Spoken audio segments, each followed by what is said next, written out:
You've arrived at the VOD for this live stream because there's no way anyone who's actually here is already right here listening. That's impossible. We're going to give it a few seconds, but as people perhaps trickle in, maybe some of you will start to become entities of the real, as they say. I'm reminded of the television J dorama Shibuya 15, actually, when I think of the delineation between the virtual and the real. Oh wait, I'm actually checking the chat. It does appear that Cliff was already here. Cliff, my apologies if I implied that you were not a normal person of the flesh type and that you were perhaps some kind of digital entity. Well, now people are flooding in. I see a Lucy Ligma, I see Joyce, I see Tarantulace, I see a Riz, along with Cliff. I think Cliff, I did say your name earlier, but I feel you were not here from this. Okay, the moment that this live stream began, I started talking. So there is secret Easter egg audio. Whenever you go and check the VOD later, which means you should check the VOD afterwards, even if you're tuned in. And this is the way that we get you to double click on a video here on youtube.com/@Diaclona. Rotoscoptic, hello. Nomad, hello. Uh, Actually Eris. Sorry, I'm very I'm very how do you put it? Molded by decades of Eris discourse during high school. Um Diaclona does in fact now have lost media. Also, be sure to like the stream if you're a real girl cog, as Joyce has said. This is important and true. Your full-on professional host is on the way. She is currently doing all kinds of fuddy-duddy back-end things that people tend to do. You know, Driving in my car right after a beer. The bean counters, the penny pushers, the etc. Did you already finish up all the tasks? Yep, I was just driving in my car right after a beer.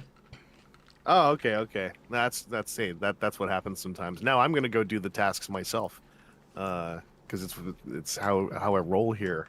I wonder if I'm gonna live skeet all over the mic. Hang on. I'm not excited to hear what that sounds like. Necessarily. It sounds like typing. It's really actually kind of boring. This is what it sounds like from the K-pop Demon Hunters soundtrack. I don't actually remember any of the songs off the top of my head, so I was about to say this is what it sounds like, because that's obviously the song we're talking about, right? Yeah, no, that's the Blue Eyed Peas or whatever. Yeah, the Blue Eyed Peas. They're the group in Vegas who paint themselves indigo and like they throw buckets of slop on each other or something. Yeah, and they were from sorry, Jesus. They were from there. Yeah, it's the only way you can pronounce it. It's a sacred land. Renegade Rose, hello, Ellie. Question for you since you had the battle. Oh, that's a Chris question. Battle Convoy question. Oh, Battle Convoy. Are we talking about the the KO? Yeah, the KO. Oh, do you have outward shoulder jank? Yes, Eris, that is actually fixable. That's a ratchet joint that the knockoff company added. So they did it kind of badly. It is fixable. You have to open the shoulder joint and basically add lube to the teeth part, the thing that looks kind of like a staple, because it is completely unlubricated, so it doesn't actually have enough slickness to get back to the base ratchet position. So you have to lube it a little bit with just a touch of shock oil, and then that will let the arms go all the way back down again. That is a known issue, so don't worry about it. Unless you have no lube and no screwdrivers, in which case do worry about it, because then you can't fix it. Yeah. But yeah, that's one of the modifications the KO company made, which was pointless. Those did not need to be ratcheted outward shoulders, and they also did it wrong. But it's fixable. Chat, I have a new lease on, hello? Oh, hello. Wrong. Hold on. I have a new, lease on Al Gaib. No, I have a new lease on life as far as organization of Blockies, because initially I just had one big shit-ass, plastic bin that I threw everything in, and then organization was terrible. Let me set everything out. I can show you my whole new world, a whole new place I've never been. No one can tell us no or where to go, or that your ass is Magic carpet bleeding. ride. Yeah. What are the lyrics? That's all I got. Okay. Well. Okay. All right. Little peek behind the area. So we've got the Shin Blockies right there. We've got some. What were they called? And now they're like champion class. Oh, It was before. classics. Yeah, Classics. classic class. We've got miscellaneous parts.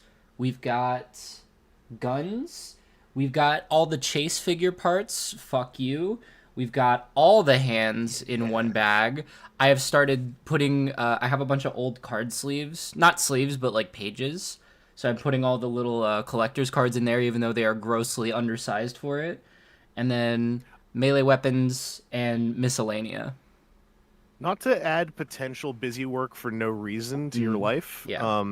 But I need to double check. But the small cards for Blockies might be what's called mini Euro sized, and there do exist some card sleeve pages for mini Euro cards thanks to the X-wing miniatures game. So would they fit both the new style cards and the little pogs, or is there?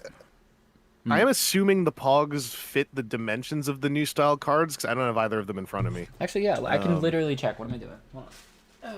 Yeah, because if the Pogs just fit inside the frame of a card, then they'll be bouncing around in there a little bit. But Yeah, they do. All right, you know what? If you can, if you want to see if you can find me a link to said holders, that I would definitely switch to those. I'll have a dig around because I know they made some where it was a mixture of normal card sleeves and little card sleeves because of the game in question. But I would swear somebody made mini Euro card sleeve or binder pages, not sleeves. Okay. There are also sleeves if you want to shuffle them safely. Okay. Yeah, for I don't know why the you'd wanna- for the Blockies game. That's right. We're proud to announce debuting. Actually, we got the exclusive reveal: the Blockies action figure card game.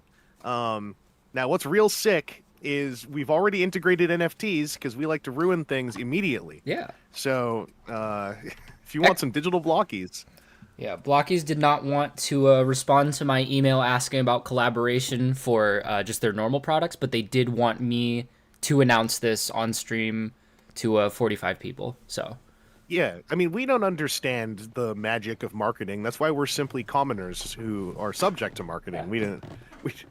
We can't understand the work of wizards. That's why they're wizards. commoners and common riders, one might say. Hey, yo, hey, I sleep. I sleep. Dude, the Zets driver is. I think I have a new fixation on roleplay toys. The Zets driver is nasty complimentary. I've been there. I still have, what is it? I went all in on I think nearly every single Exade roleplay toy because I was having a time that year. I think that's how I coped. But they're also neat. And then I did it to fill out the dizer for the Zeo watches, and then I was like, I need to stop. Yeah, luckily I have been talked out of like my urge to get all the Capsums or all the Gochizos for the last rider. So I'm just gonna get whatever I can get my hands on and appreciate whatever I can get. Yeah, I would recommend it to anyone who's kind of newer to Kamen Rider and getting, the googly eyes at the roleplay toys.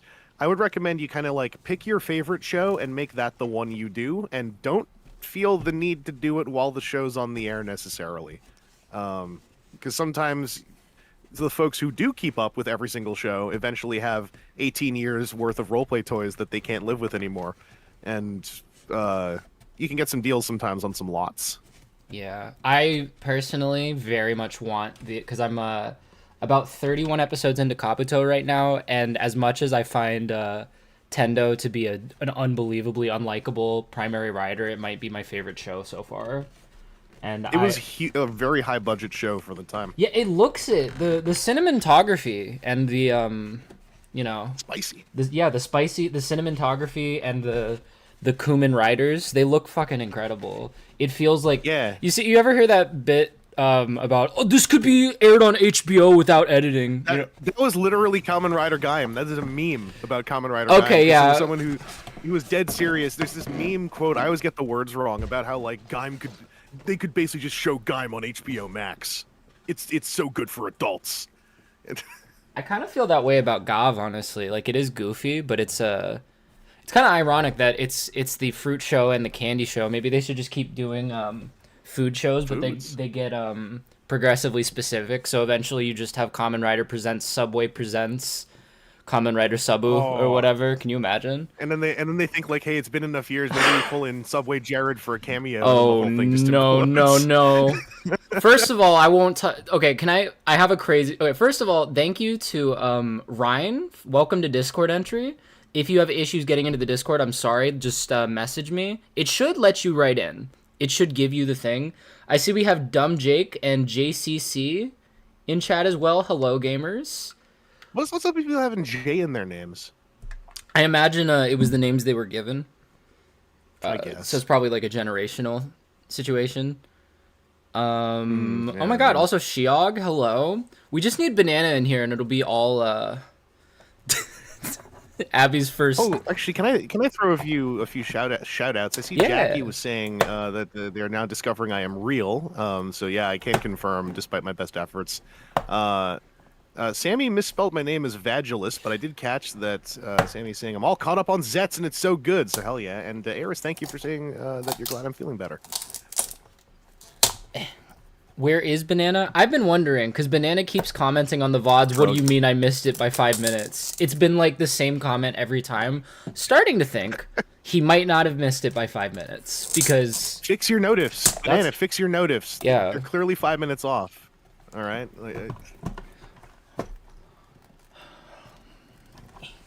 driving in my car right after a beer. I haven't had a beer in a couple of months. I haven't had a beer in what time is it? 24 hours.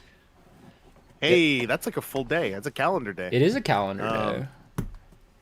Now, usually, if I'm at like the pub I go to for PowerPoint nights, they always have a deal on local cider, and cider somehow no longer suddenly makes my inner throat inflate. So that's usually my go-to because it's sour, and I like sour. Do you have the Asian gene of Oh, red? yeah, Going yeah, red? yeah, yeah. I don't know, because every time that I am out drinking socially, it's in a dark pub. So and there's a lot of people. So it's kind Okay. of like, well, this could be a number of things. This could just be the 20 people standing around me with their body heat floating onto my face. So whenever Uh, I manage to make my way to Toronto, we gotta yeah, we gotta go to a temperate location with a well lit temperate location. Worst case, I'll bring a flashlight. I mean, yeah, bitches be on their phones, and phones have flashlights nowadays, so that's also true. an option. But and we will have you under the watchful eye of a single individual, so there's no pressure. You will just Yeah, drink a beer, and we will see what happens to the color of your skin. yeah, I'm down. I'm down. There's actually a number of really nice Japanese ramen places that do cans of Sapporo, and Sapporo is one of the beers. Like I like a cold, crisp beer that is the kind of thing that like briefly quenches thirst because it's so bubbly. On like a hot day, that's where I go with beers. I used to be a Guinness person in the late 2000s. Record breaking. And then I kind of got tired of the thickness. And also, flat Guinness made me bummed out, and Guinness I found would tend to get flat faster. And I like bubbles. The bubblies. Ooh, dumb I Jake like a bubble. replacing it with Tokuger. Let's go, dude. Jake, Tokuger is so fucking good. You're gonna have a great time. This appears to be, get out of the way kind of fellow. A fellow who should have gotten out of the way maybe, but had the best of intentions. It's okay though. He's like He's like Let's go. Let's go with Hey, it's me from the Breakfast Club. I went up her skirt. It was inappropriate. What are you two old guys doing? Why are you wrestling over here in the ruins of the city? Let me get in on this.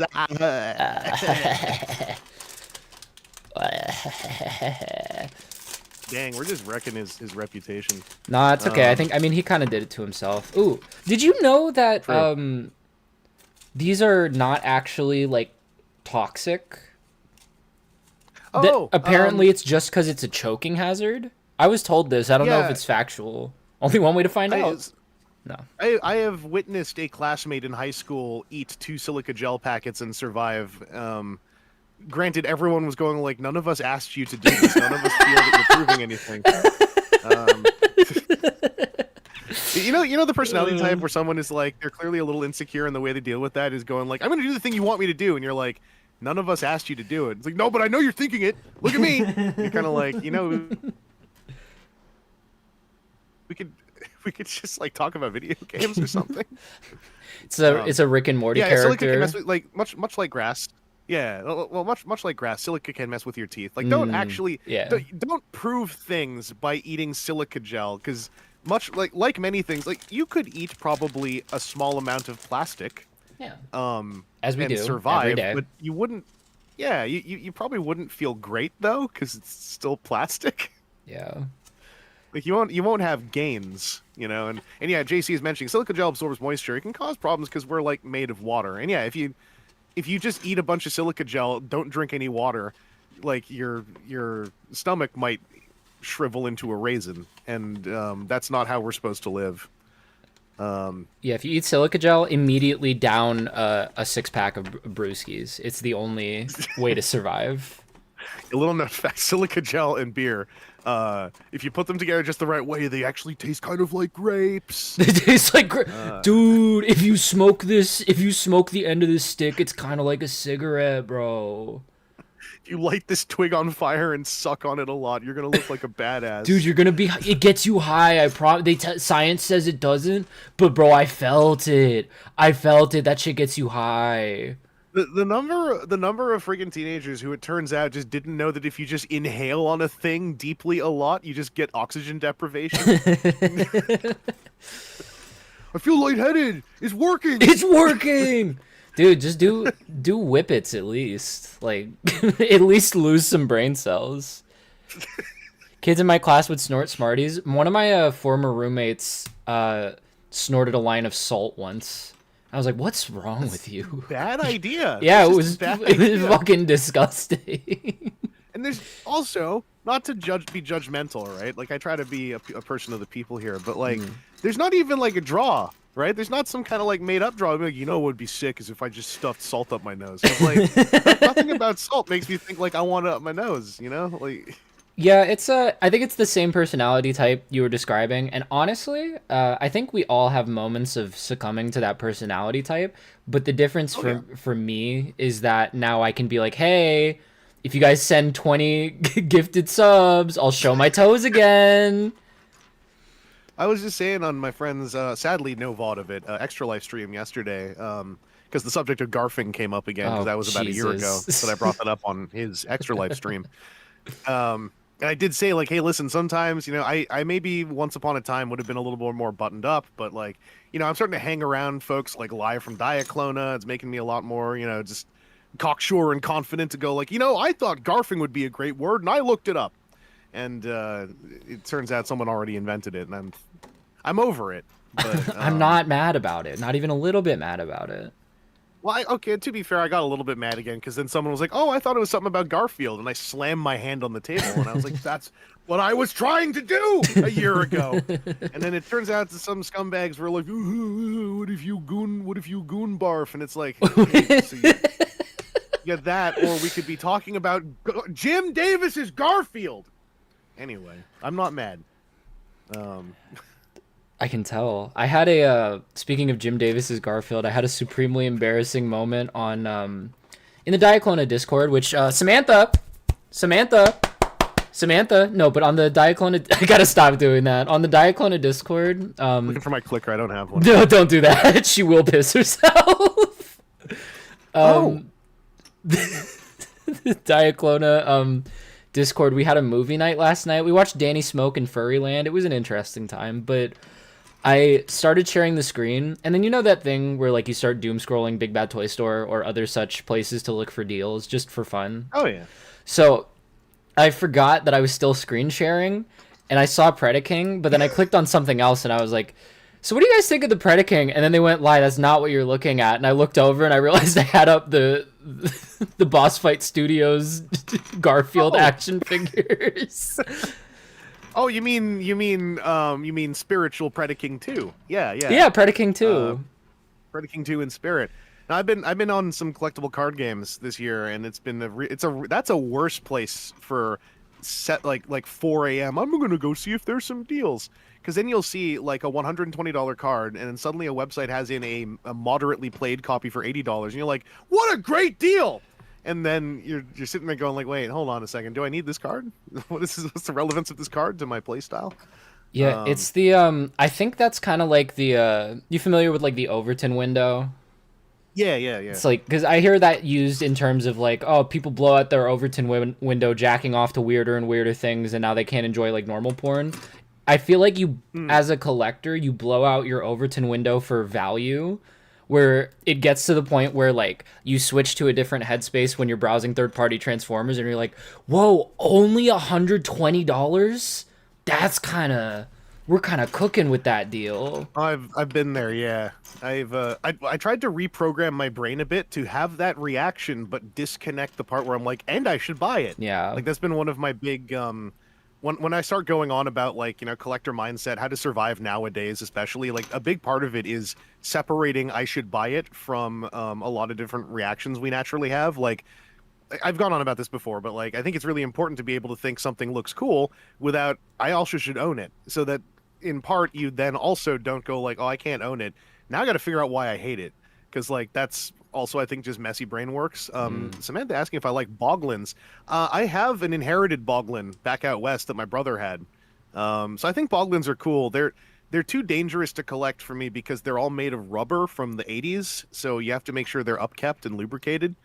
But Boglins are okay. They're pretty neat. So they're not the puppet ones. They're not all from the 80s anymore. Sammy got some of the new wave ones from BBTS. They made G2 Boglins. I mean, I think they might just be it might be more like Generations Boglins. Oh, Boglins Generations for the G1ers. Yeah, okay. Basically. Lubricate your Yeah, Sammy. I mean, I know Sammy's lubricating her Boglin, to be fair. Do not dry out your Boglin. Do not let it get dry. Get it twisted. Get it twisted. Got a new pumpkin Boglin. It's so awesome. It's rubber instead of foam. Was it foam? I thought it was rubber before, JC. Yeah, the OG Boglins were like a kind of floppity silicone rubbery thing, as I recall it. Oh, Rose is wondering what Lai's little friend's pronouns are. My little friends? What? Do it. I'm guessing either the Blockies or me. That's Chris. Have at it. Hi, I'm Chris Vangelis from the internet. My pronouns are he, him. I get picked on for this. I am just your average millennial, currently cisgender, somewhere in the A spectrum, YouTuber, with lots of syllables involved, that kind of equal out to awkward straight guy. But I have been told that means I'm still disallowed from being the local area token cis straight guy, which is, that's the struggle I have to live with. Yeah, I hate to tell you, you do not qualify for Grunglerhood, because saying hold on a second. I thought Grunglerhood is still in my reach here. Like, what do I have left? So nothing. The woke left took it all from you. Get it twisted. No, Grunglerhood necessitates a confidence in minimum your cisgenderism. So I feel like I've seen Grunglers, because here's my confidence. I say currently just because I believe greatly in the annual check-in. So were I to think, I just don't like thinking long term, but were I to think long term, like I'm probably going to remain cis most likely. But I feel it is simply healthy to every like year or two just go like, hey, how are we feeling? What are we feeling? If I say, yo, what's up? I'm a guy. How's that feel? And for me, I generally feel fine like that. Yeah. So that's why I tend to use currently. I'm trying to force the normalization of like, why don't, because I saw so many friends and acquaintances of mine do it in the lockdown era that was also only about 5 years ago, and so I think like check-ins are important. It's healthy. It's normalizing. It's healthy. It's good to just like, especially if you find that stuff uncomfortable, like many cis people I guess tend to. It's just like walk into it face first, because what's the worst that's gonna happen? You're by yourself. No one's gonna be like watching you. Going like, ugh, that guy made a feminine gesture at the mirror. To take note. Where on the scale? Where on the scale does the feminine gesture fall? Yeah, no, But yeah, annual check-in, I highly recommend. It's I, good times. I'm inclined to agree that an annual check-in is a good idea. I think you could maybe you're on the we're letting you off with a warning as a grungler, perhaps. I'm a provisional You grunt. are a provision. Yeah, you have your provisional license for grunglerhood. I will Your say, Grungler tag is always only made of paper, always written in pencil. yeah, it is. It is. Do you have this in Canada? It's vertical for some reason instead of horizontal, like the standard license. Really? Yeah, so when I got, well, at least this is how it was in Maryland in 2017. My provisional license was vertical. It was so peculiar. But I guess it's like a shorthand way to because cops aren't very good at reading. It's like a shorthand way to for them to know immediately. Plasma Soul just Oh my just did god. that membership Plasma thing. Soul, are you doing this for me to show my feet again? You were the one who did this last time. Am I actually? I appreciate it, and your generosity is much appreciated. Also, Tarantulace with the great quote, "I love my quarterly feminine gesture." And so yeah, we do. They do keep track. They got cameras everywhere, y'all. I like to imagine a feminine gesture like, if I got a feminine gesture, would you guys have some? Oh, I was a little feminine earlier. Oh, you know what? I've been good. I've been feminine gesture for the table. Would you do a feminine gesture if I did a feminine gesture? I don't touch feminine gestures from Walmart. I want to know where it was purchased from. I want to know the quality. I want to know if it's free range. I care about that now. I care about ethics now. Plasma Soul, thank you. That's very sweet. I'm thankful for your generosity. Yeah, a feminine gesture from Walmart is likely made in bad faith and to make fun of a homosexual man. That's what I am imagining. Whereas one from Target would be like fine on the surface, but actually incredibly performative. And the moment that the political leanings switch, it immediately goes away. You realize that all the Target ones are actually just the same thing, in different differently stickered boxes. But they actually only produced one, and then they stopped. And they're like, that's like my experience with Target snacks. As I went to the States more and more, and I still like their brownie Madeline 2-bite things and their normal Madelines, but as time went on, I kind of went like, these are less magical and more like, I'm starting to realize how these are actually kind of just the same as like all the other snack food cakes. They just are in a cheaper plastic package. Do you think there's a chance that could also be the fact that your taste buds erode a little bit when you get older and like food is less impressive than it was when you were younger? I don't know. I find food's more interesting now because when I was younger, I'd get freaked out more by how do you put it, like taste spikes. And now I'm just like no, whatever, let's go. Or I take more risks, like, and it's paid off. Like there's a lot of Mediterranean places, I guess is the catch-all for it in Toronto. Like one of my favorites right now is Al Farat Iraqi street food downtown, because if you dine in, they give you a free bowl of warm lentil soup with a free giant piece of tandoor bread to dip into the lentil soup. Yo.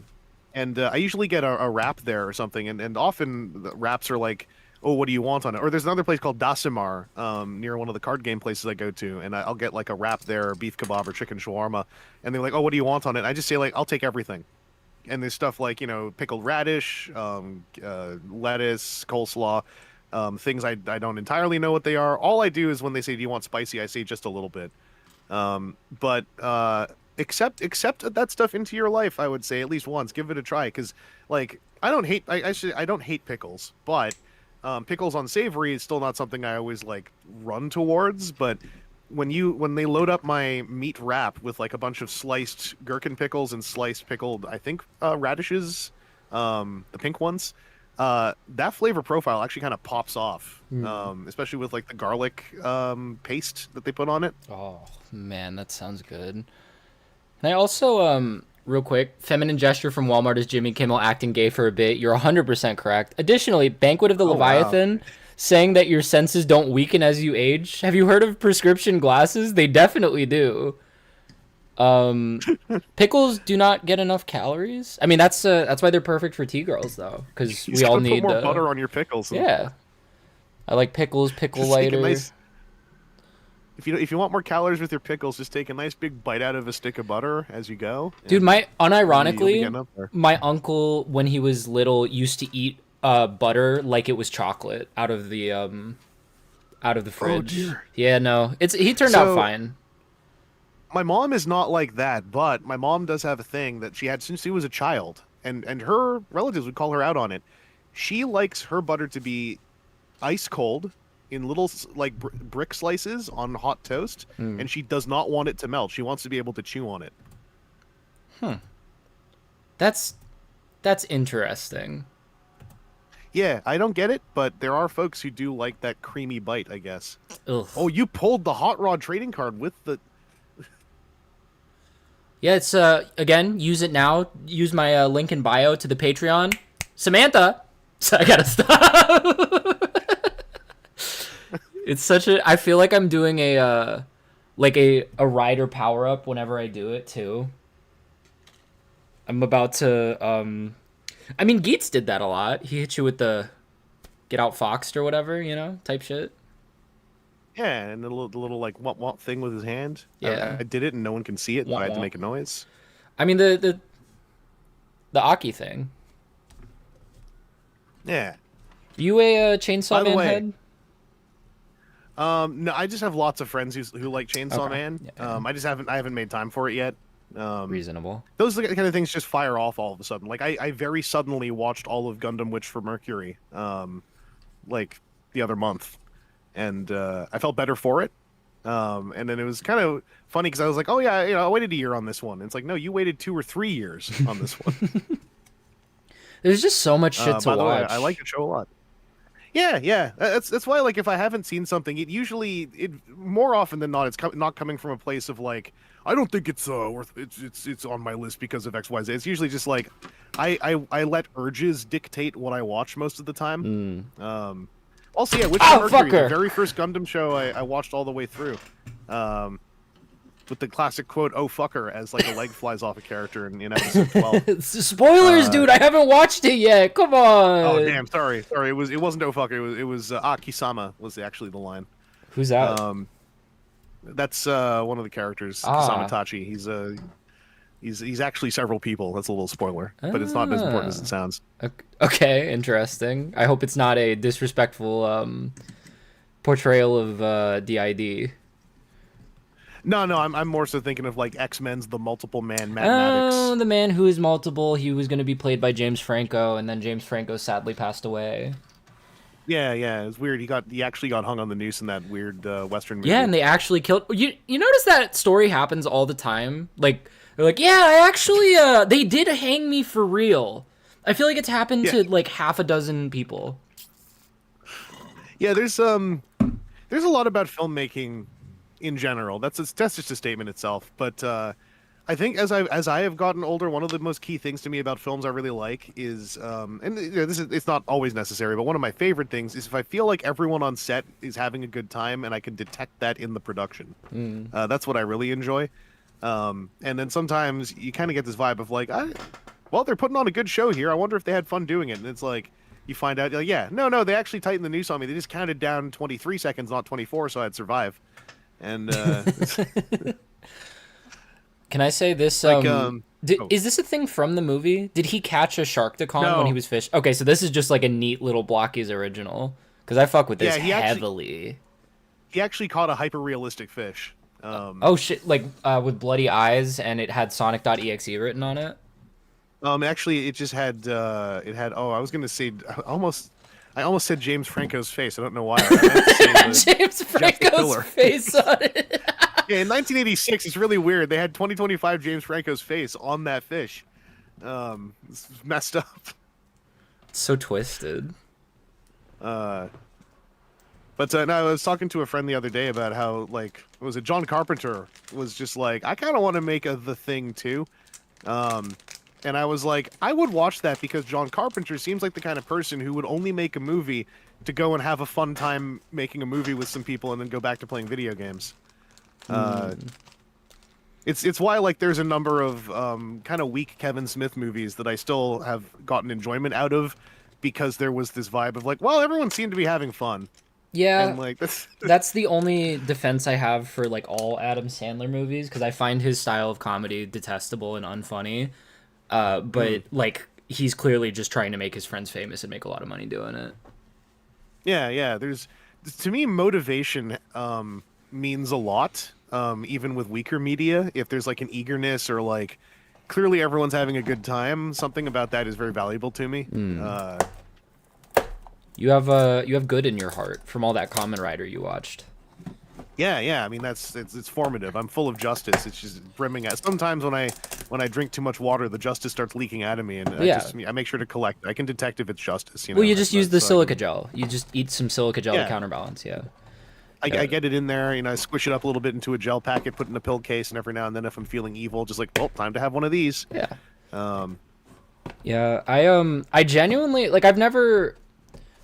I'm I'm 25, so I'm firmly in the doomer like mindset and generation, and I've never really believed that like the media you consume can affect worldview to like at least for like, oh, this is more casual entertainment type stuff. But after watching Rider, I feel like a better person, and I have like almost hope for my fellow man sometimes.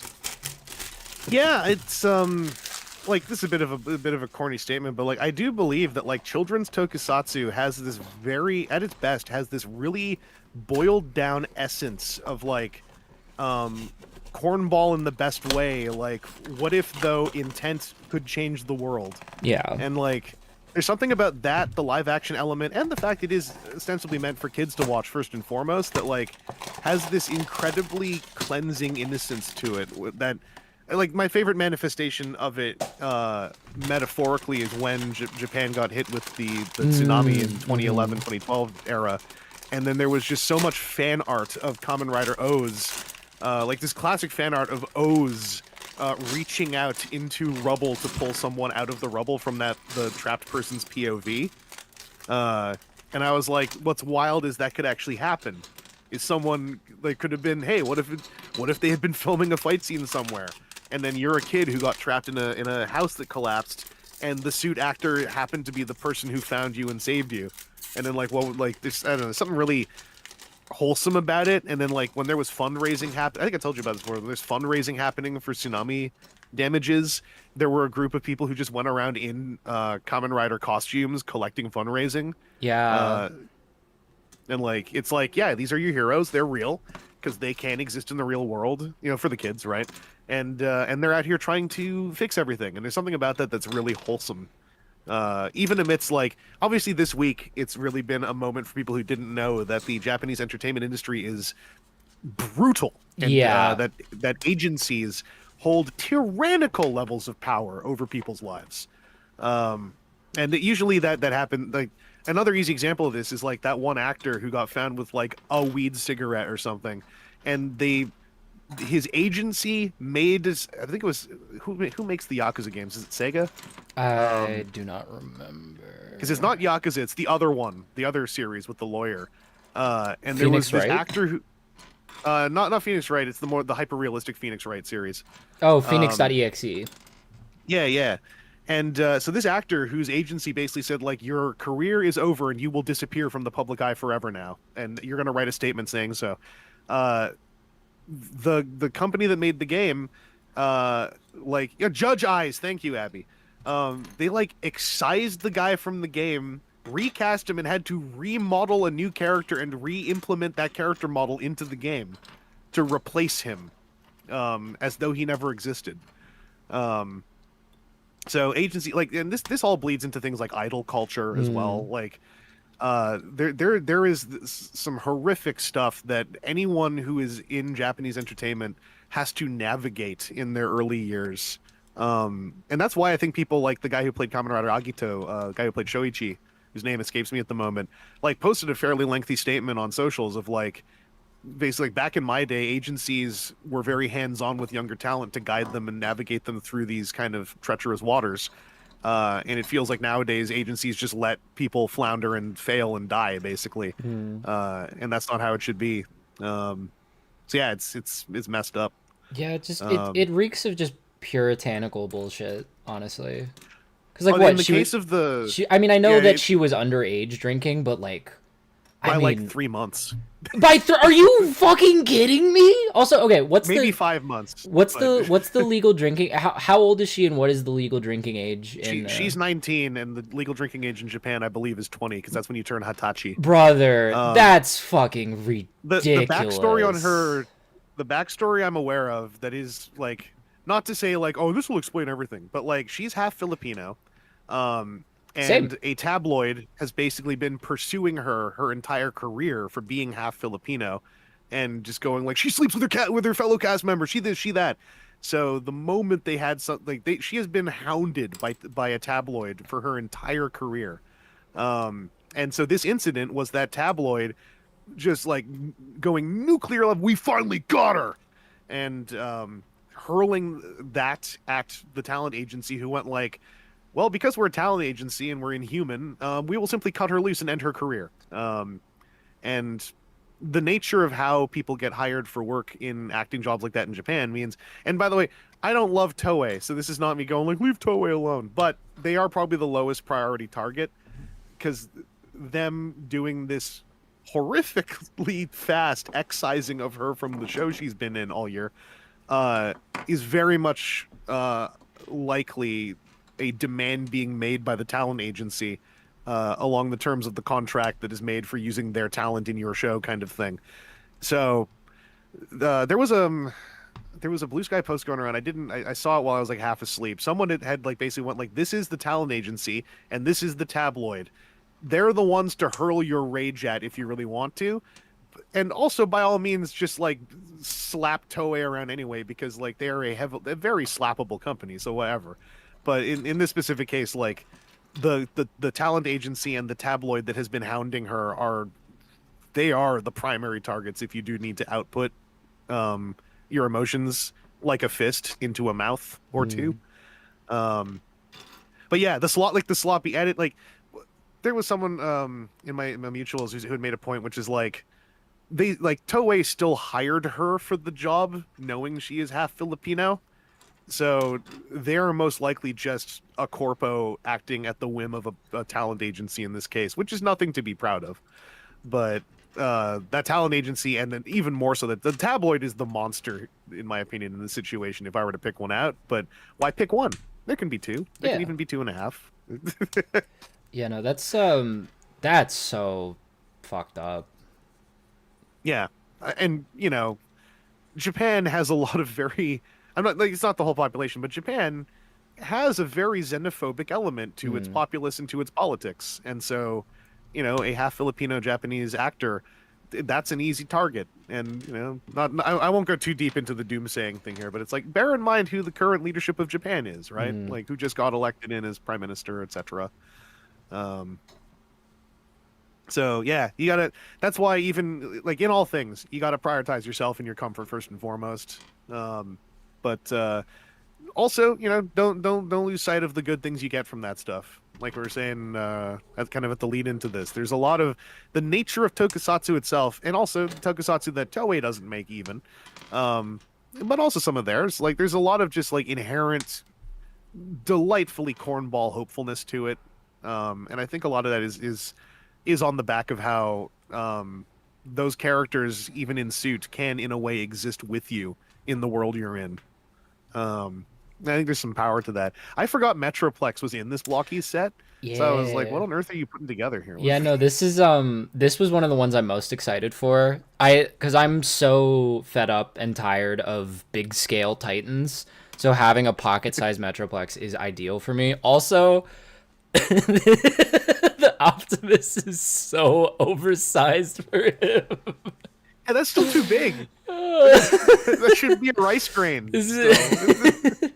Yeah, I feel like they could have just like taken one of the little ball joint pieces, you know? That at least would have been a little more No, but we love That's him. We love him for that's it. like the McFarlane 2-pack with Godzilla and Superman that's out right Yep, now. that one's so Where funny. there's a Superman with a really funny oh face, and then there's a tiny Superman, but he's not tiny enough to be scaled to Godzilla. So it's like, does Superman like kind of grow just a little bit when he fights Godzilla? Well, yeah, that's one of his From all powers. the yeah, he's like Ultraman, but he can't quite pull it off. Well, no, that's the alternate universe one. You're thinking of Earth 3 Oh, or I'm sorry. whatever. Yeah, yeah. Yeah, come on. I'm thinking of the Crime Syndicate Yeah, of America. you're thinking of Yeah. Johnny's Johnny Test. Johnny, what's his fucking name? Oh, Johnny Quick. Is that his name? Because I know Jesse That Quick is his name. okay. Yeah. Okay, I'll say I'm pretty sure that's his name because I always thought it was a very funny bunch of syllables. But if I'm wrong, okay, no, Van's got my back. Another Van in the chat. Hello. Jonathan Assessments. My name is Jonathan Assessment, and I go as fast as I need to get the job done. He connects with the like all the Blockies have those, as you know, and he just has a little thing on. Also, he's very rubbery. I could chew on him for sure. Ooh, teeth marks. Stormbringer 7, your timing is very funny. We just talked about the current Gozuger drama, so mark this time code down and then go back to the VOD later and subtract about 10 minutes, and then we'll have an answer for you. Yeah. Uh, Yeah, I've not gotten too much into Sentai. I got into Tokuger because the train is cool, and I got a complete Tokyo with the Tokyo changer for $60 at New Jersey Toy Con. It was an incredible find. I'm so pogged. But I started watching Power Rangers for a video, and the thing I'm noticing is that it's like fun entertainment, but it really does not have the like, if I may be corny for a second, it just doesn't have the soul that Japanese made Toku does. Original Power Rangers, I think, especially because it was the first one they were doing, and it was them just like, how do we Robotech all this stuff together? There are some Power Ranger series that I think do hit it. I'm biased, and I know that it doesn't hold up for some folks as well as it does for me. But Power Rangers RPM from 2009 is one of, in my opinion, the best American tokusatsu productions ever made. It is still messy in that the show is shot in one resolution, in one ratio, and then all the Megazord footage from Go Onger is in a different squished ratio. I don't know about that. That sounds. But the way that they deal with it is the Megazords are barely in the show. Oh. They just, because they did not recycle the scripts from Japan for that one. They basically just made a post-apocalyptic show because it was going to be the last Power Ranger show. It is a very fun show to watch.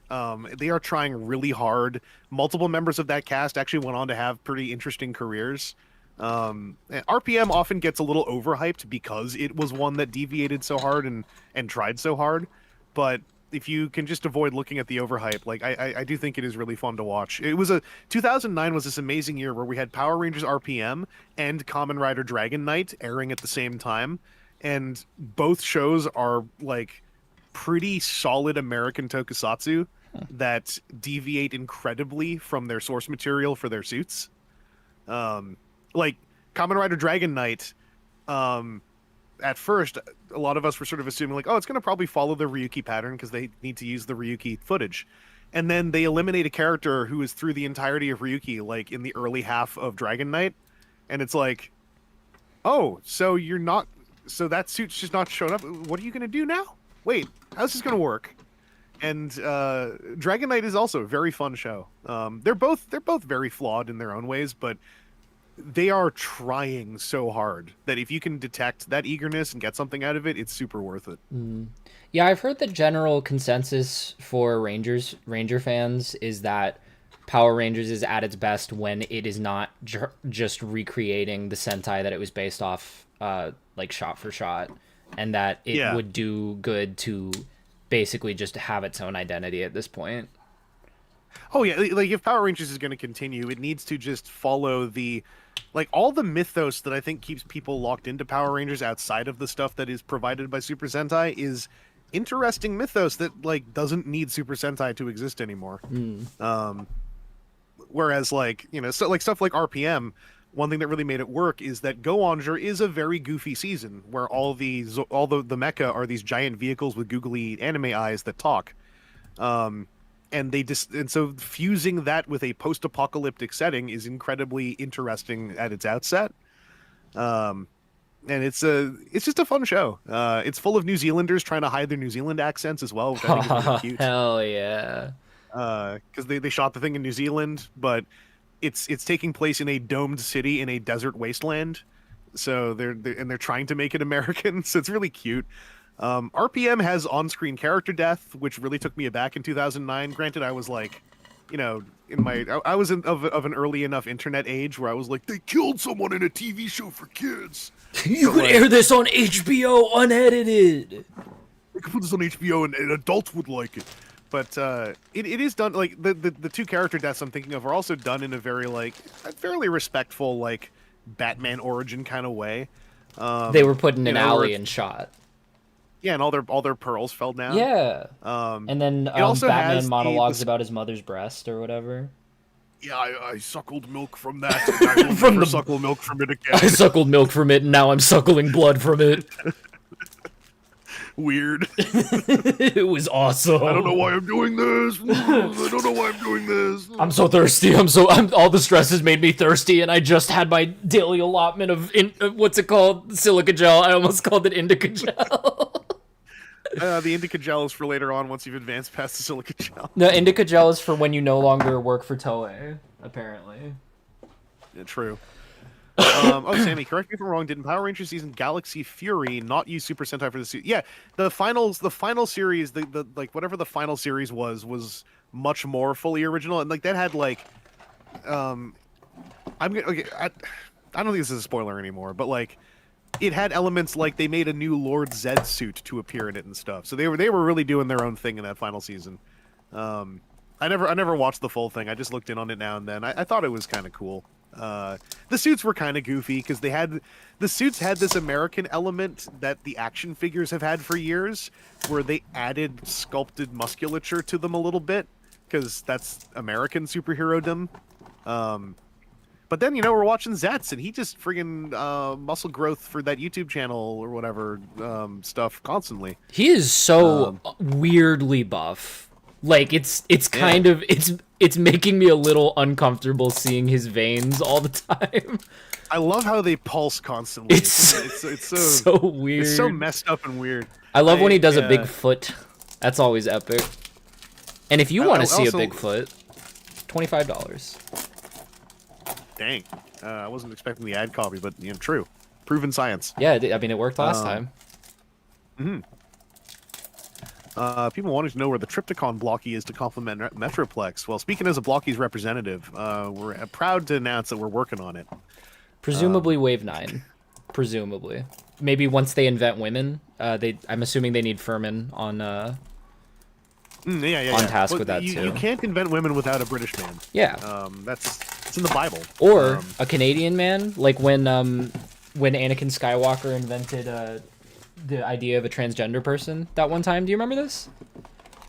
No. I'm not as my Star Warsness sometimes is a little bit lacking here and there. Yeah, and some Star Wars extended media. I think it was a book.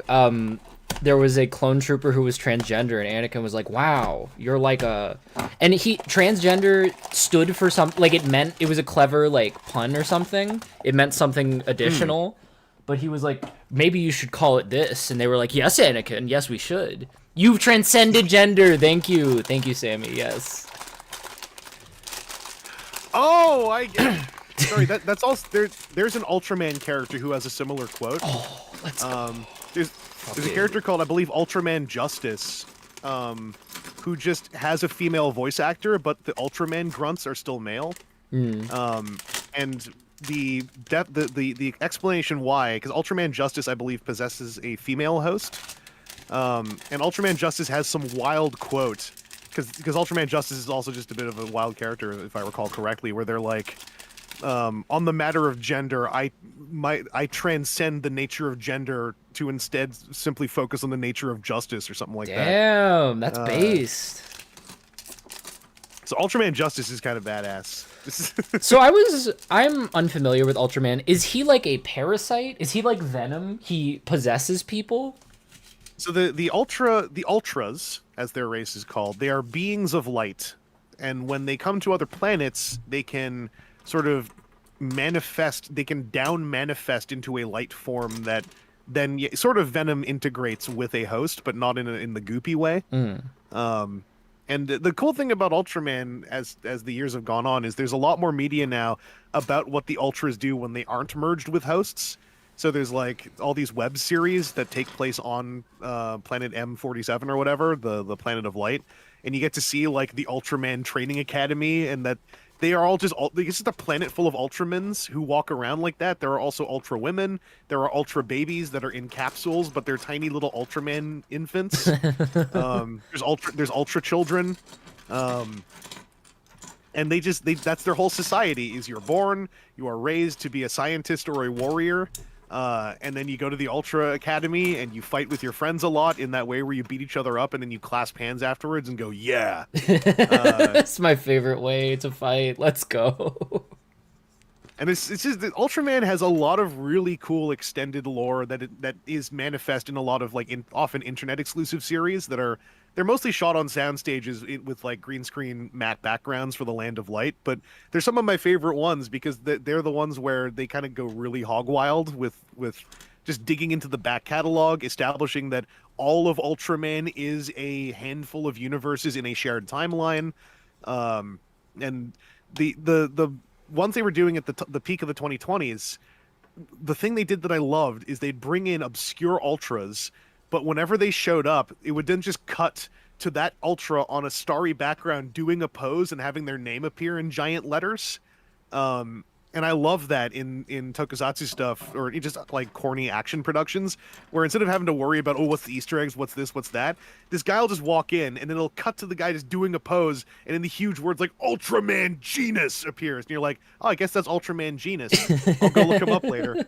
And also, it's chock full of my favorite thing, which is giant monsters beating down the characters we're following. Oh, how are they going to get out of this? Then off screen, hold it right there. Huge laser fire shoots in. Then a bunch of new Ultramans show up. They all do a pose with a huge name card, and you're just like, oh shit! It's Ultraman Backstop, and it's Ultraman Jelker or something. Ultraman Jelker, let's fucking go! And then you go to look up some of them later, and it's like, oh, some of these were characters from like 2000, some were from the 90s. But then you look up some of them, like one of the main ones who's mostly in these sideshows and internet productions is the Malaysian Ultraman, who originally appeared in a 2D cartoon. But Koichi Sakamoto, who was running a lot of these things, was like way into that Ultra. And so like a lot of that Ultra's oh crap! Now I said too many fake Ultraman names. Now I forgot his real name. You all know his real name. Who is Malaysia's Ultraman? Has a ton of lore and appearances only in these web productions. And there's like, oh, the coolest thing is there's these two English language Ultraman series, one from Australia, one from America. And when they did the English dubs for one of these side series where the two of them appear, they got the original American actor to be the dub actor. Yeah, reboot. Thank you, Dunks. Because it's I think it's Kane Kasugi's kid played that character in the American show, so they got him in because he was also Ninja Black in Ninja Man. So they got him in to do the American dub or the English dub of himself. It's amazing. It's amazing. Ultraman Reboot is so friggin' cool. The sequence when he's being taught how to fight and he's like he's unlocking his inner skill, and it's just him doing like what is it the Malaysian martial art, is it starts with a P, I forgot the name now. He's doing all these like martial arts poses and it's going things like the root of power is from friendship and camaraderie, and I'm just like friggin' weeping watching this thing. Sorry, I got an when I get excited about Ultraman, I'm not even like super deep into Ultraman, but the core of it makes me so happy. Apologies for taking over the stream during that segment. No, it's fine. I'm always down to listen to a Tokusatsu yap, and Ultraman is on the list for me. Ultraman's one of the Tokusatsu I actually watched when I was a kid because my dad had like either like recorded from the TV VHSs or like rented from some like obscure little hole in the wall shop VHSs of the original Ultraman. So like the original theme song is firmly implanted in my childhood brain. Ultraman. I would recommend. It's on YouTube officially. Ultraman Z is, I think, the best Ultraman show to just jump into and watch. It's really good. It's about 25 episodes. You can watch it in Japanese officially, but the English dub is very high budget and pretty darn solid as well. Like I watched it a second time in English and had just as good a time. Like the main character is voiced by Zeno Robinson from shows like Transformers Earthspark. Oh shit! Wait, who did they voice in Earthspark? I think Zeno Robinson was Thrash. Oh shit! Interesting. Holy shit! Banana's here. Sorry, just need to draw attention. Banana lives? Yeah, Banana is actually in the chat. Chat, can we get everybody? Is there a banana emoji? There should be.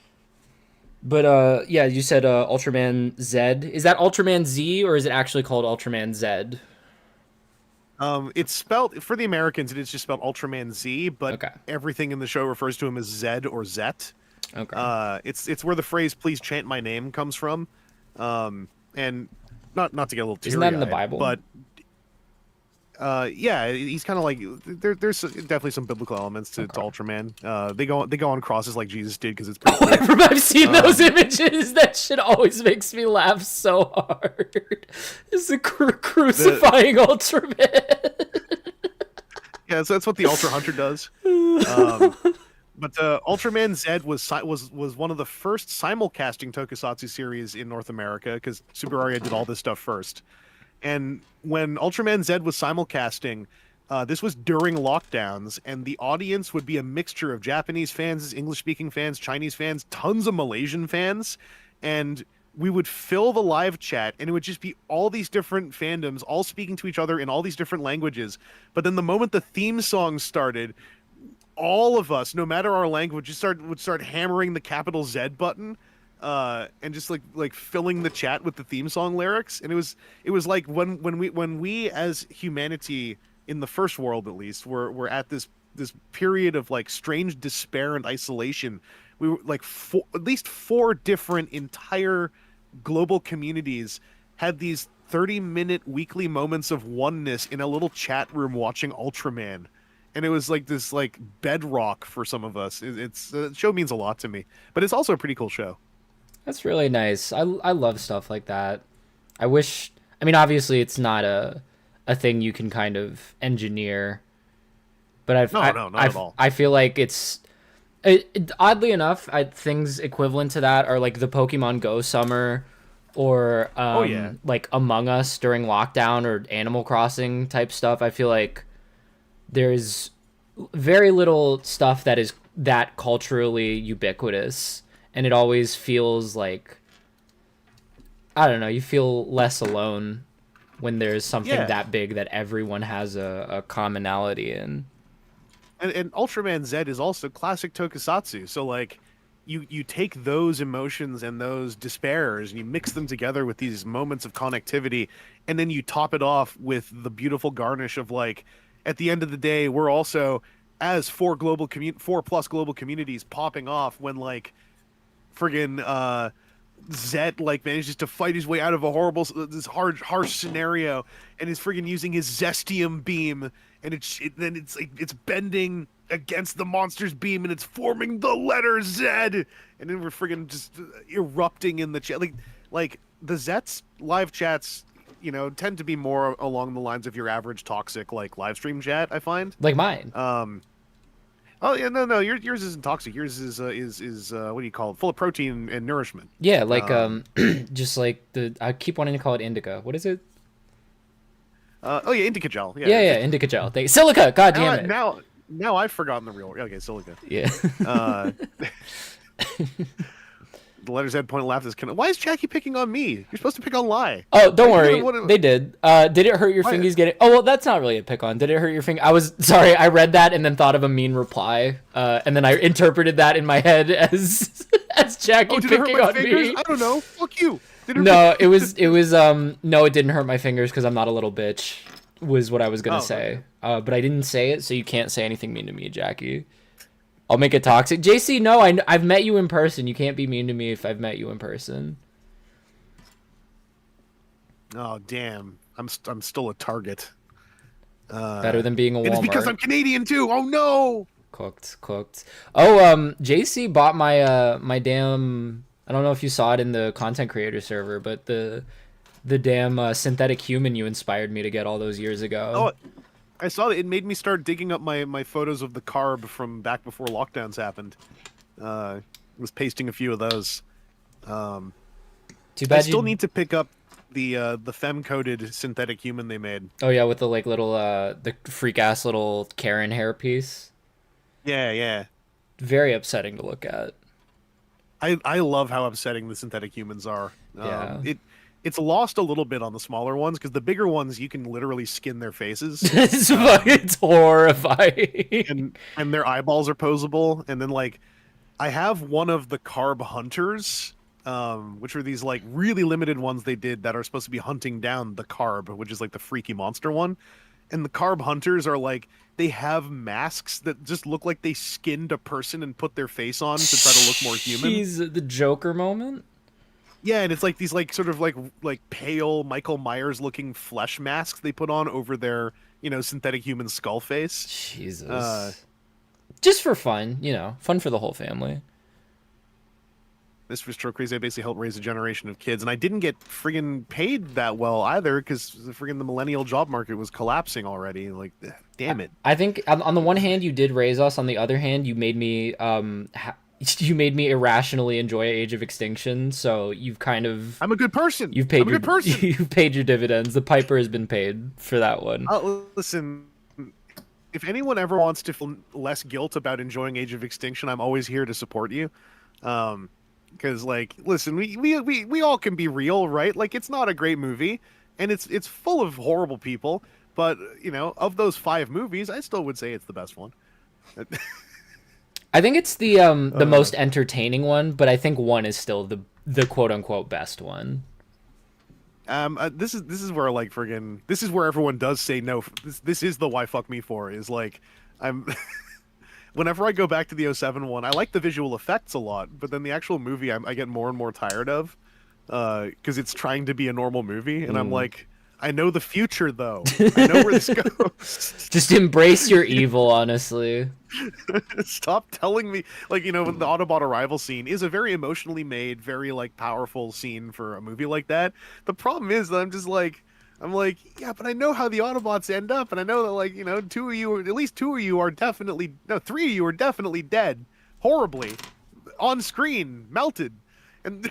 No, I feel like Ratchet got like a pretty normal death. I feel like yeah, he was like begging for his life or whatever. But who among us? Well, then there's a close up though of them like hand melting his corpse head. Well, but that's just.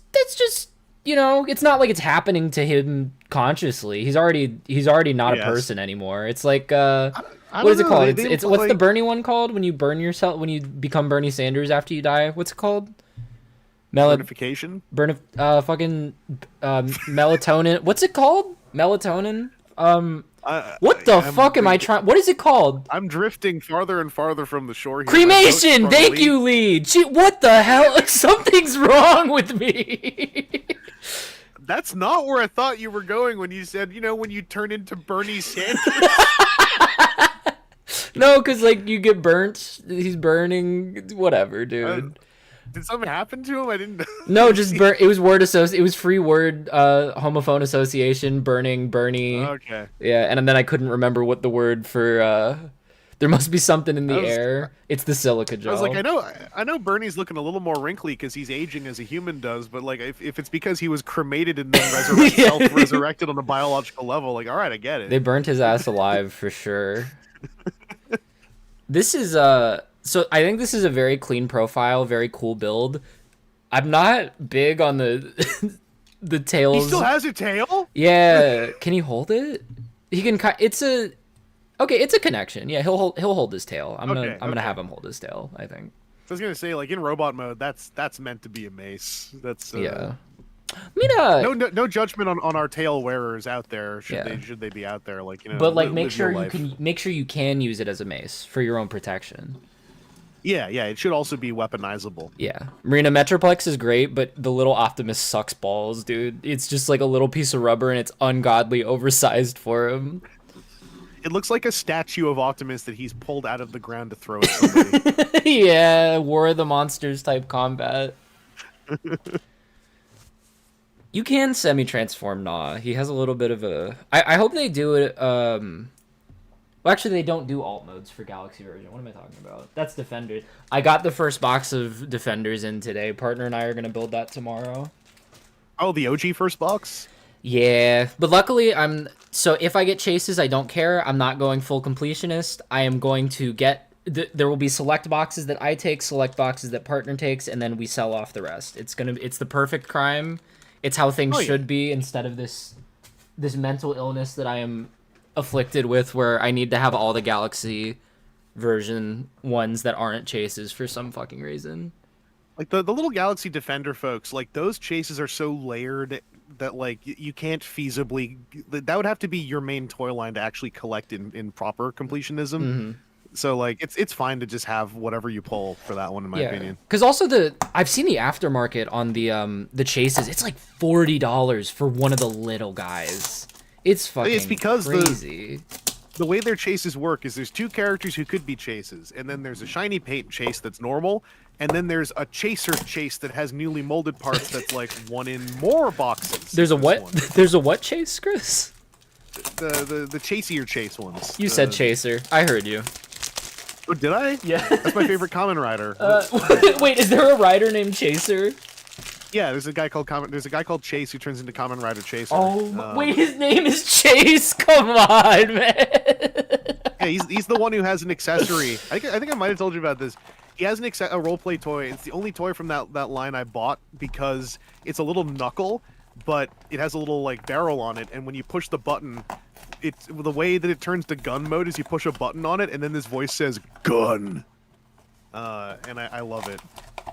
Sorry, Size My Problem. I got it mixed up. It's Machine Chaser and Kamen Rider Chase. So he's the Machine Chaser, Kamen Rider Chase.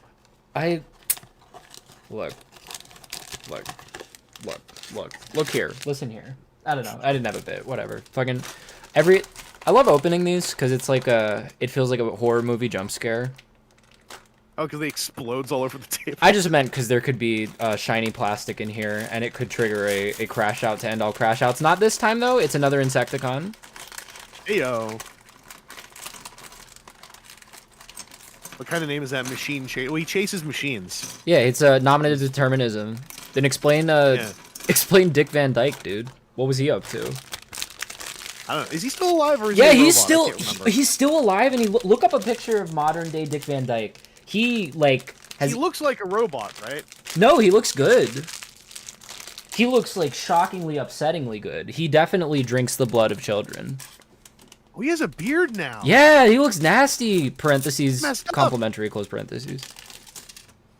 He's got smile lines extending across his entire forehead. Like, that is kind of goals. Like, if you're gonna wrinkle up, you want it to just be pure smile lines. Yeah, whatever work he's gotten done, because I'm sure he has gotten work done, it does not look like obtrusive or obvious. He looks good for his, and he's like 100 something. He's 99. Yeah. He will be 100 on December 13th. Holy shit! Almost as old as Tony from Sailor Tony in the chat. Yeah, I didn't know we had a centenarian here. Yeah, that's pretty sick. About to crash out. The Airbnb is evil. What's wrong with Airbnb? Fun fact, chat. Sammy is visiting me. Get it twisted. If you donate enough money, you can become my real life friend. That's a joke. That's a joke. That's a joke. I'll just put my wallet away. No, because I'm already going to... Remember, I'm already staying on your closet floor. You remember? Correct. So, correct. And I didn't have to pay anything for that. Parasocialist. No, I mean, well, you know. Yo, isn't that what the new mayor of New York is? Isn't he like a parasocialist or whatever? Yeah, he's got way too much investment in a bunch of VTuber like relationship statuses and Plasma Soul, please. You don't need to keep doing this. It was a joke. I'm sorry. I will quote, did someone say parasocial away from the nymphs? Look, I appreciate it very much. I appreciate it very much. This is very sweet. What do I do to become your real life enemy? Jackie, you're already... If we meet in real life, I think we're going to have great discourse. And then I think if we, like, I don't know, if we consumed any kind of substances, we would probably square up and have a fight. But then afterwards, like, while we're all bruised up, like, bleeding from a cut lip or whatever, like, tasteful injuries that are good for the camera, I think we'd have a heart-to-heart where we'd be like, we're not so different, you and I. And then we'd hug or whatever. I've always assumed, like, substances wouldn't be involved, just that one of you would kick in the door, step in, your name card would appear under you as you say, Ksama! And then, like, you just have, like, a Yakuza fight immediately. I don't know the combat like that, though.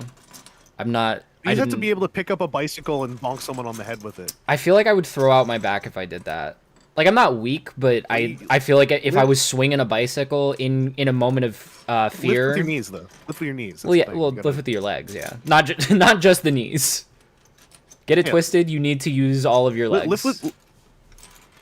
Lift with your legs, swing with your shoulders, don't use your back except for boulders. That's the old saying. Is that actually the old saying? Did Sisyphus say that? No, I was just rhyming something with shoulders. That was kind of tough.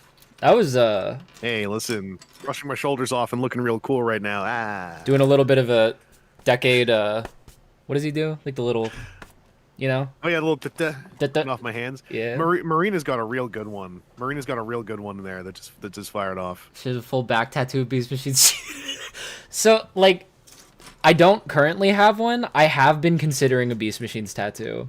I think either getting a cute little Cheetahs could be fun, or honestly, the Beast Machines Maximal insignia is sick as shit.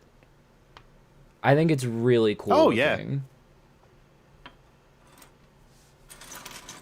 No, it's got that live action movie insignia aggression before the movies did it. Yeah, but it's like slicker. Yeah, yeah. My Cheetahs. Cheetahs. That's a new stim for the community. You go Cheetahs, and then you sniff really hard into the mic. Cheetahs. Because I believe that was Cheetor's Japanese name was Cheetahs. It was. Wait, it was Cheetahs? I thought it was Cheetus. I think you can Romanize it either way. Oh, okay. Cheat ass. Uses the katakana for ta. Cheat ass. Cheat ass. Cheat ass. Shit. Cheat ass. Gotta mute to cheat ass. Banana's asking, what bits have I missed? So we need someone to list off all the bits that have taken place so far. We had, honestly, Banana, you missed the best stream we've had probably in 6 months. Like, the vibes were just immaculate.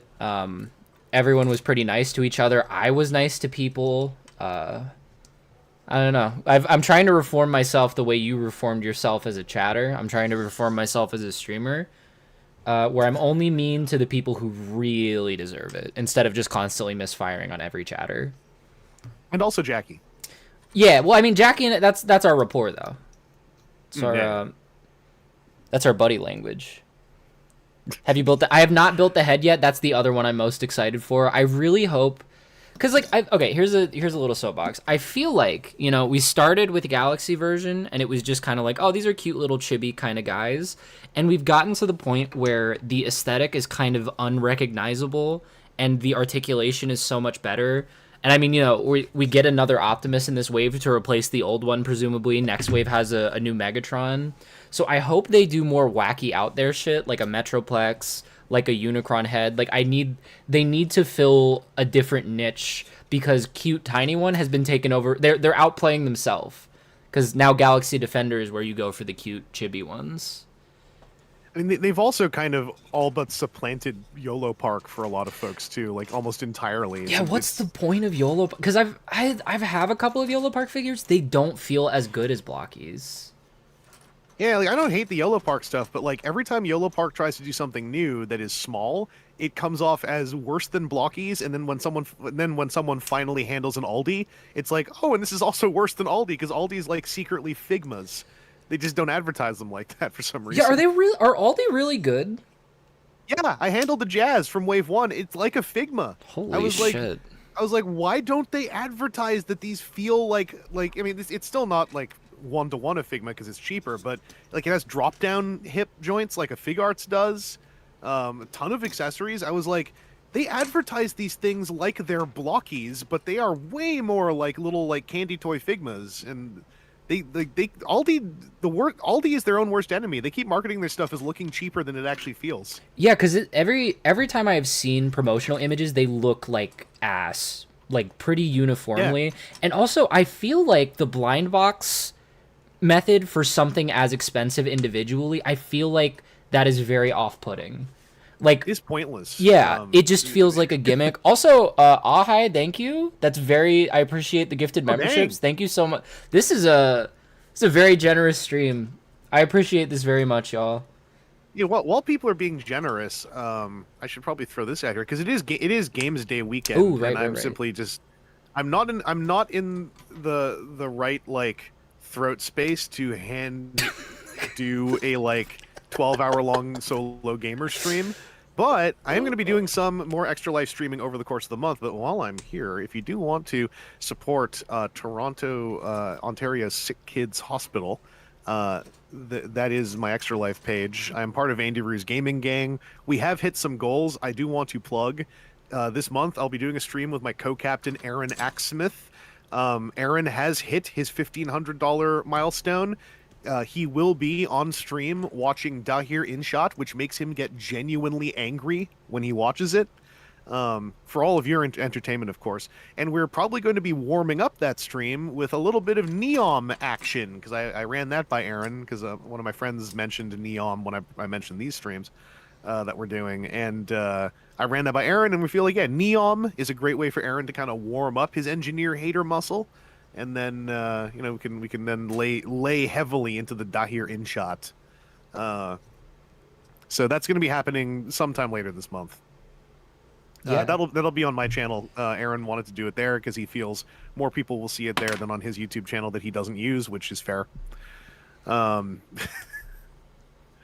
yeah, Banana mentioning, remember to like the stream. Yeah. I think Tony, Jesus who earlier Christ. said Thank you a for good the girl cog would like the stream. That is damn true. That is I am always saying this. Tony, also thank you.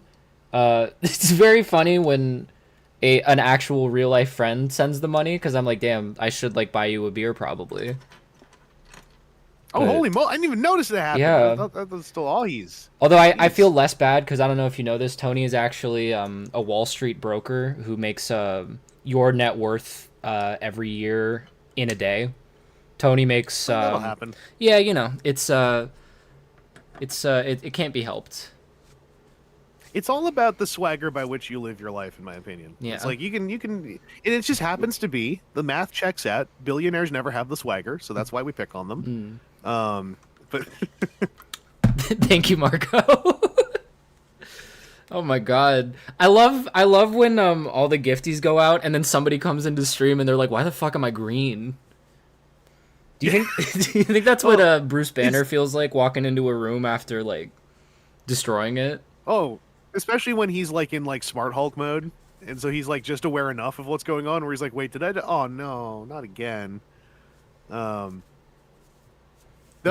funny thing is that like on YouTube, right? Like YouTube has all these Twitch-like systems, but not a lot of the underlying culture or frameworks to do things with them.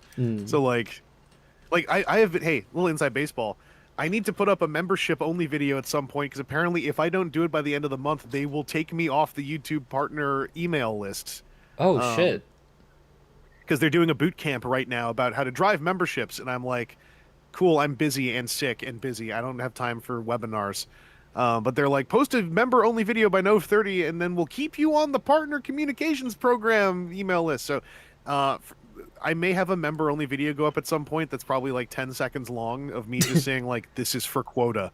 I should do that, but I show my feet. Oh, but you got to make sure that your membership fees, though, like, add up to... Because you have to balance that with how many people will be seeing it, right? That's dangerous. I show one with- toe. It's one toe. Yeah. You got to quantify the conversion rate on that one. Yeah. I'm imagining now like it's not even like one of the end toes, like it's a middle toe and then the others are all blurred around it. So it's like it looks like a I don't know. Oh, yeah. I mean, if you do that, then you also can say, "Hey, I did a lot of post-production work on That's this." true. Yeah. So your your money is going somewhere important. Oh, Banana, that was Yeah. something you did actually miss. I did, and this is not a bit. I did actually show my barefoot on stream last stream because somebody sent $25 and it was very epic. Yeah, they were talking about that in the Diaclone fandom discourses. In the DF wiki, the Diafaclona wiki. The TF wiki. We don't know why they put the F in there, but it's got good mouthfeel when you say the thing out loud. Yeah, Diafaclona. Yeah, the Diafaclona wiki. By the way, Diafaclona wiki. I finished Energon. I guess the version that is readily available on YouTube. Because I was waiting the entire show for that thing you told me. Oh, where, the missing episode? No, where they talk. I forgot about the missing episode entirely, but also the thing you told me about how they change Alpha Q's name to Alpha Quintesson because he's called that throughout the entire show. Yeah, my understanding is that they did a re-record or something for like one of the home releases, and I guess that now that Hasbro's putting every show up on these weird like pseudo-vodded like marathons, they must have just pulled the right masters for it, which is good. 'Cause the less confusing it is, the better. I still, and granted, I never watched all of Energon. I watched Super Link, but I just don't like that show very much. After the first like quarter is done. Yeah. I will say it gets surprisingly funny by the end. I definitely had a better experience watching it than I did with Armada, and I think it is better than Armada as far as number of good episodes.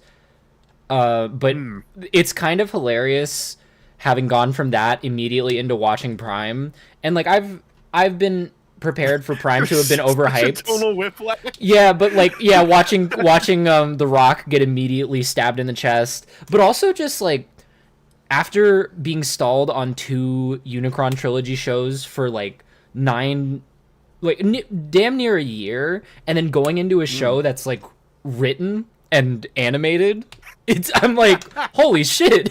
This is Transformers can be good. I forgot about this. Like everyone in Prime would come off as being half asleep compared to the Energon. And honestly, you're coming off of was the back end of Energon is where like half the fights are Unicron and Optimus and Megatron all going like, "Duh!" and like inflating in a nebula. Yeah. Okay, to be fair though, I think the final fight, not even just the part where they get to be animated, but even the part where it's still just the CGI toy models, that fight has great choreography and genuinely is a fantastic fight. Now there's good stuff in there that I also tend to forget about because I watched it weekly through fan subs, so I was having the worst version of Energon Super Link where there's a week's wait between every episode, and then when the inflation fights are happening, that stuff is friggin' stretching out for. I just remember it's stretching out, is it?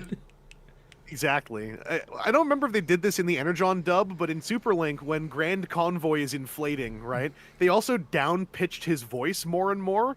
So as he's going, oh, it's going deeper and deeper and more artificially. And I'm just sitting. This guy goes like. You got fully noise gated, and also you reminded me because I forgot about that scene. There's a point I timed it. Gary Chalk is just moaning for like a minute and a half. He's just going, and people are talking while he's doing it. So they're like having a conversation, and then ambiently it's.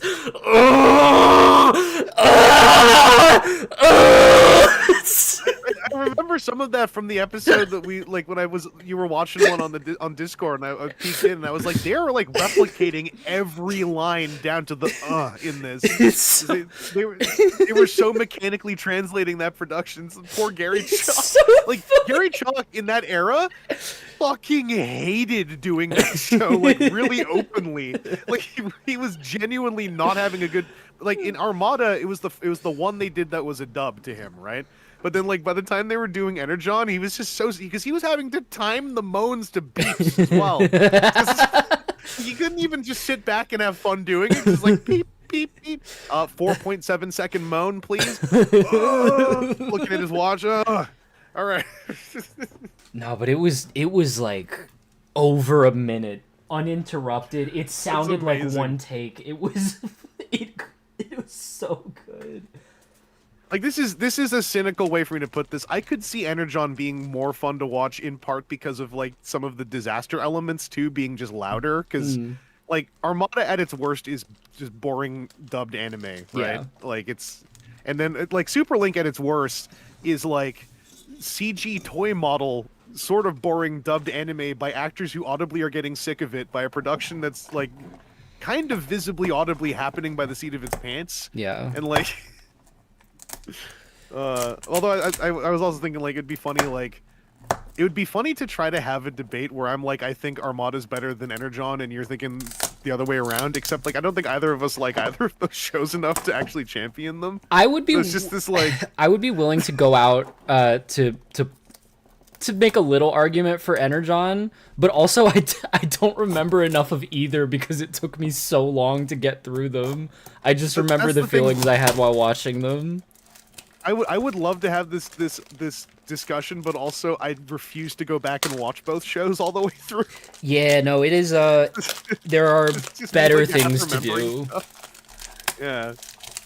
I'm glad that you're checking out Prime finally on your own without having to deal with all of the like I guess I could call it the patina of hype that built around it over the last decade, because all my memories of Prime are from while it was airing, and I liked it enough while it was airing. I couldn't imagine like trying to watch it with a decade of people for whom it was their G1, like kind of G1ing at you about it, because that happened to my generation with the G1 cartoon to a degree. Yeah.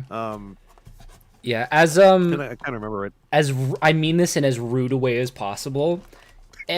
I understand completely the reason that the people who like it as much as they do like it. It is exactly like the quality that I would expect those people to like as much as they do.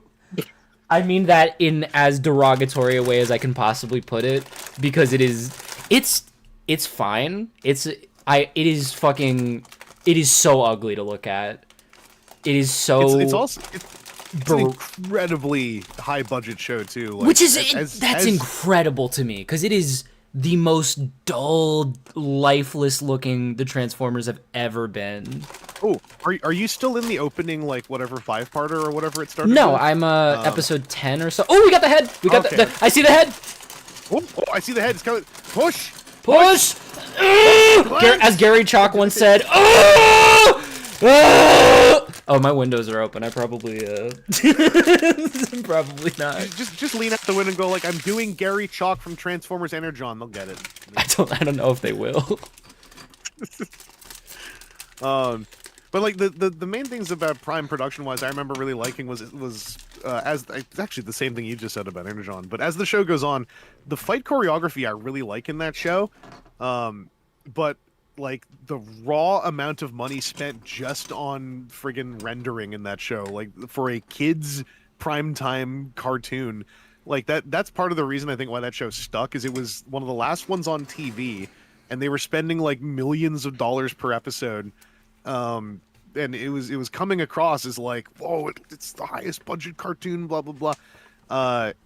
And then like Transformers on TV kind of just ended after that. Yeah, it's all budget, no art direction. Like, it is technical proficiency without actual artistry behind it. And I agree the fight choreography is great, but it is completely let down by how nauseating the camera work is. It is fucking... I get dizzy trying to track the action sometimes. It is so difficult to watch. Oh, this is unlocking an old memory. And this isn't excusing it, but I think another reason why I liked Prime so much is because it looked like a normal cartoon, whilst the live action movies were the face of the fandom. And so like the camera moving like that, I was like, well, it's more subtle than the Michael Bay camera movie. So it's a nice break from the mania of the the Bayos and Bayhem. Oh right, I forgot about the word Bayhem. Yeah. For Spring and Thank You, I feel better than last week. Kevin, resident grungler. Kevin, is Chris a grungler? Kevin, stand up for me, okay? No, Kevin, do not let him bias you. Kevin, make your own opinion and make it agree with mine. Everybody is trying to take away everything I have. Damn it. There, yes, thank you. Okay, yes, there we go. I've been owned with facts and logic. I will not be banning Kevin. You can't ban Kevin because then he's actually, I think he was talking about going to Toronto next year for the con. Damn it. So he might like fight me then. He'd stab you because you have knives in Canada, right? Well, we only use them for cooking. Oh, okay. That's quaint. Hey, where's this other? We're a polite society up here. But yeah, I mean, another like I have lots of warm memories of the end of Prime, but because also I was sort of having fun watching it whilst I think this is lost to time. The fandom bailed on Prime by the end of season 2 for the most part. The adult fandom, like older adult fandom, they bailed on it and were riffing on it by the end of season 2. And like when Beast Hunters was out, it was like me and 3 people going like, "Oh, Beast Hunters is neat." And then it ended and everyone stopped talking about it. So it's also to this day, I mentioned this before too. It's wild to me that there are G1ers for Prime now because it's proof that we don't know what kids think when they're kids and we're adults on the internet. We just have to wait for them to show up and start yelling about what they think is the truth. And then you will find out that is a moving mouth. Yeah, this is great, and also it has all the detail underneath the like actual face, so you can give it a skinned face. You could probably. Oh, I would love to paint that. Yeah, like a nice silver dry, like a black undercoat, silver dry brushing. That would look fucking incredible. I mean, there's so much greeble on there. Like you could even get in there, go like, oh, this is going to be copper. This is going to be like gold. Yeah. It's my favorite bit. You build his skull, then attach his flesh. Dude, it's just like giving birth. Yeah, I mean nowadays everyone's multitasking, right? So they just try to output these completed babies, but output these completed babies is fucking crazy. You can quote me on that, all right? I'll stand by that one. When I was output, I was a completed baby. Must be nice. I was a little premature, which, you know. I was actually the opposite of premature. I waited too long. You were post-mature. Yeah, is that what they? There's a word. Isn't that that's that rapper, right? Post-mature or whatever. Oh, post-mature. Yeah, he bought that. He bought that expensive Magic card. Yeah, he loves, dude. He loves Magic. That one of one card was pulled in my city, and Post Malone took part of our economy and took it back to wherever he lives in California, Malone Castle. probably. California. Jackie's wondering what birth is like. I mean, we all. Well, actually, are you a C-section? Or are you an invalid birth according to Shakespeare? Strange thing to ask somebody over the internet. I don't know. Hey, chatter, are you a C-section? I mean, it says Jackie. But there are worse things to ask, I feel like. Chatter, are you a C-section? I don't know. Actually, hold on. Let's run a poll. I'm gonna run a poll. I haven't run a poll in a long time. I want to see who's by Shakespearean definition, who is how do you do this? How do you run a damn poll? Oh wait, plus start a poll, ask a question. I'm not phrasing it that way. How Out the what? birth type from the canal out the tummy or cut the tummy. Okay, start poll. Here we go. Is it working? There we go. This reminds me, I asked my mom once again, like, tell me about the details of my funny christening. And did you know they actually had to search a lot to find a priest who would be willing to christen a I forgot the word now. Racial? Multiracial. Holy crap. A biracial person? That's crazy. I almost said multinational. But this is in the mid 80s. So they found an American priest living in Germany who was like, "Oh, that sounds novel. I'll do that." That sounds novel. And I was able to confirm that, yes, I was unimpressed with the ceremony, and in fact, I gave the guy a very death stare when he sprinkled water on my head as though he had insulted me. That's really funny. And I was like, what are you doing? Get your water away from me, sir. It was mostly just like, I think my mom's parents were like, oh, it'd be so nice if he was. And nobody was like, it wasn't mission critical to anybody because they were generally like laid back. But also it means I have a ticket. So I get to do whatever I want. Yeah, you can soak, you can jump hump, you can even have like, well, actually, no probably not SE double hockey sticks or whatever. I am absolved of mortal sin, is my Yeah, understanding. yeah. What about immortal sin? Like if you're the Iron Fist.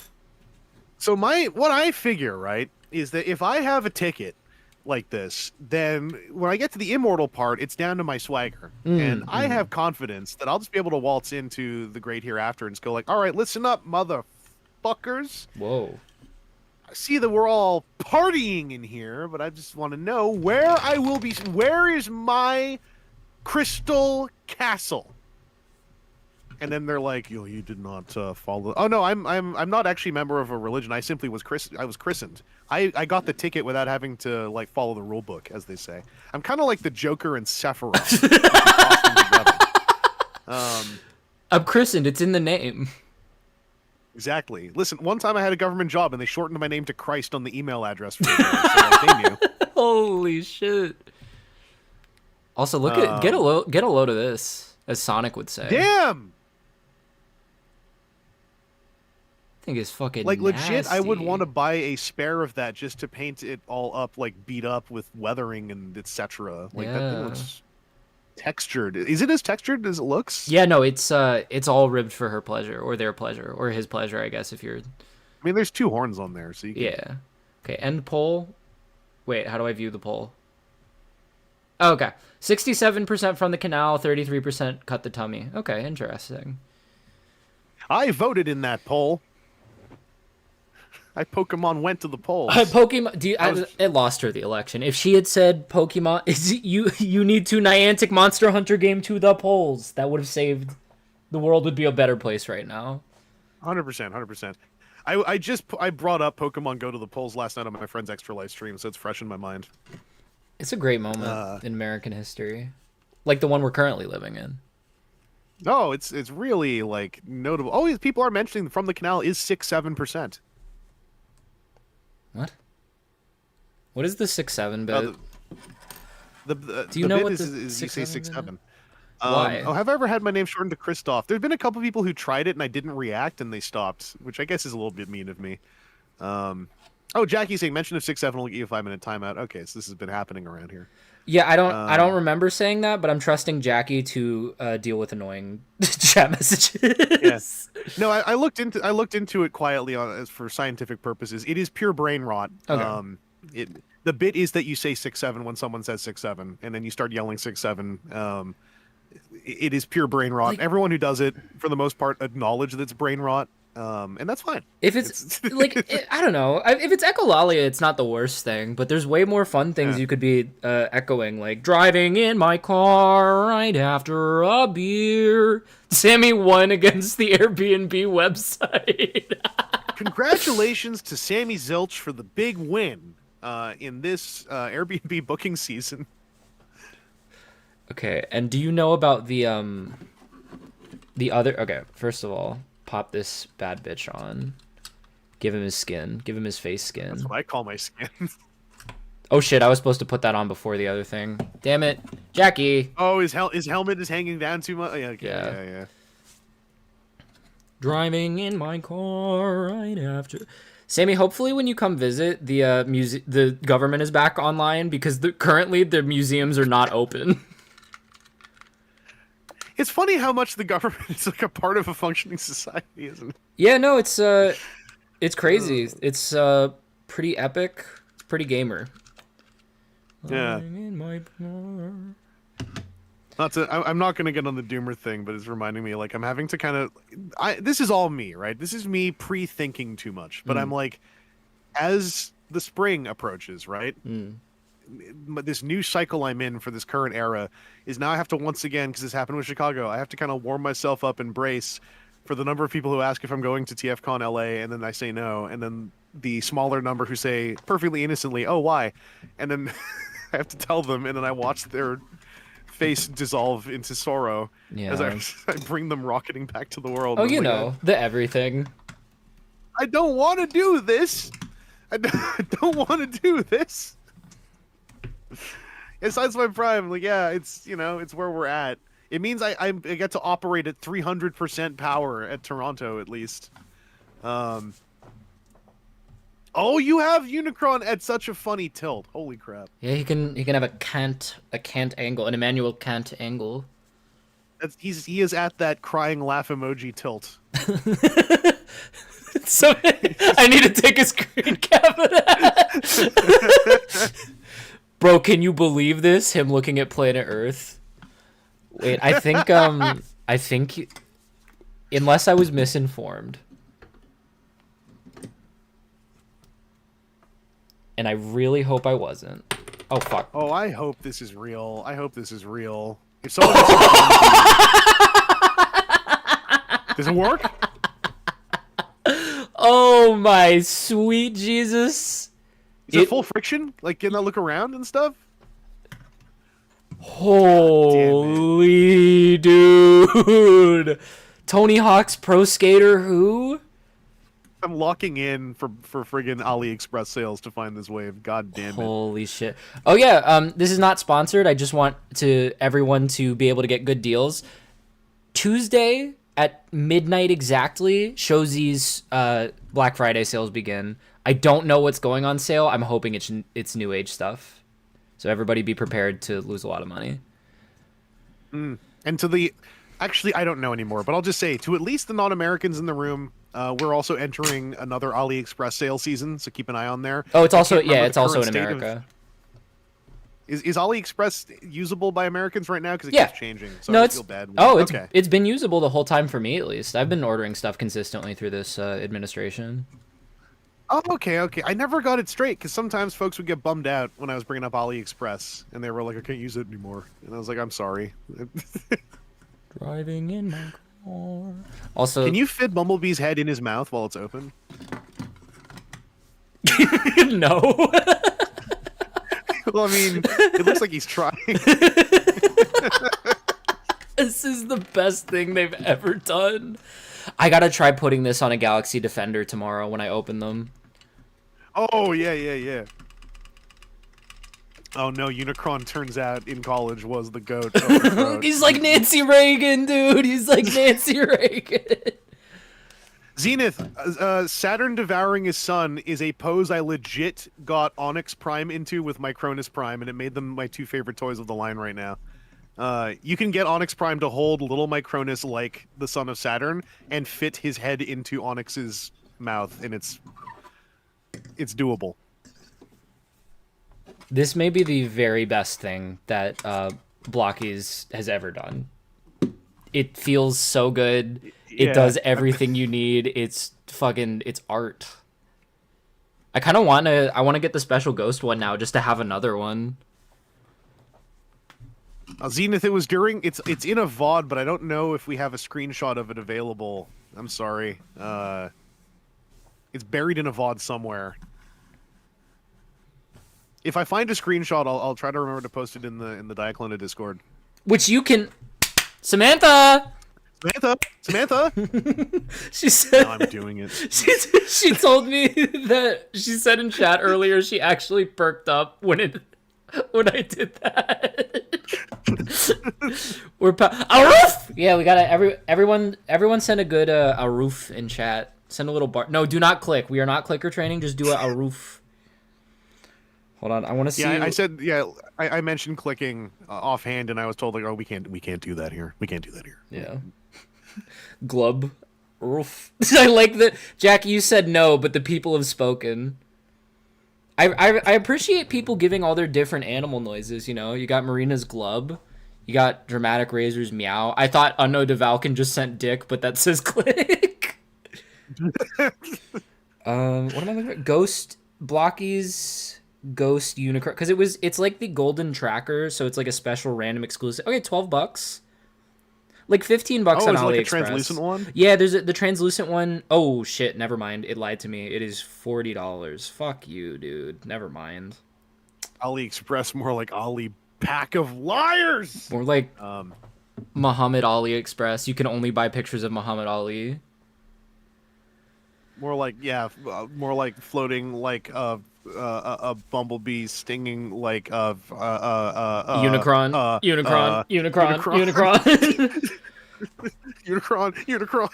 I will say I appreciate them including the Is this the Ark? Not the Ark. This is the Oh, the shuttle. It's the shuttle. Yeah. So like I guess he Can that just. fit in his mouth?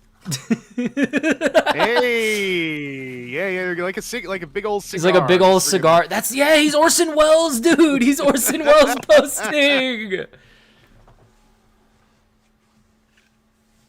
Okay, we got we have 4 left. After this, I'm gonna watch the Gundam movies with some friends. Are we still in a position for there to be a chase, or has that passed now? We are still very much on chase watch. The anxiety has not left me. I don't know what kind of reaction will be within me. Oh, the French. That's for Lee. Yeah, the chase would be Optimus. He will be like biracial or whatever. If I will, yeah, half and half Optimus. Yeah, I will be especially mad getting this chase because it means that I will have all of the Galaxy version Optimus chases. I never asked for Your favorite character. Call me fucking Adam Jensen the way I didn't ask for this. It's wild because like there are people who, and totally validly, like they just like, I like Optimus Prime, I want to collect Optimus Primes, and then like they're not the ones who are pulling every Optimus Prime chase figure. Yeah.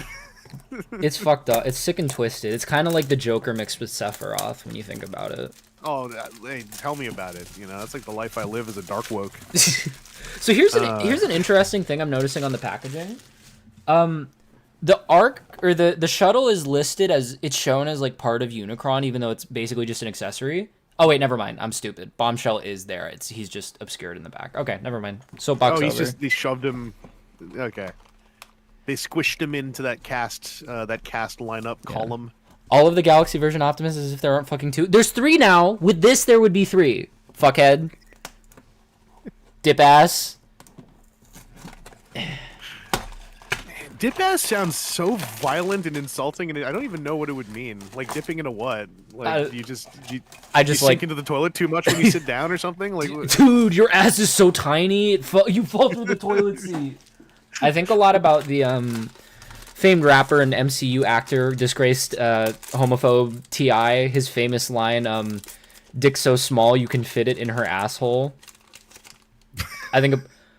Okay, so this bag is solely for the character card. There were no other pieces to build Sludge with. It's the Dino mode. Okay. Yeah, that's all it came with.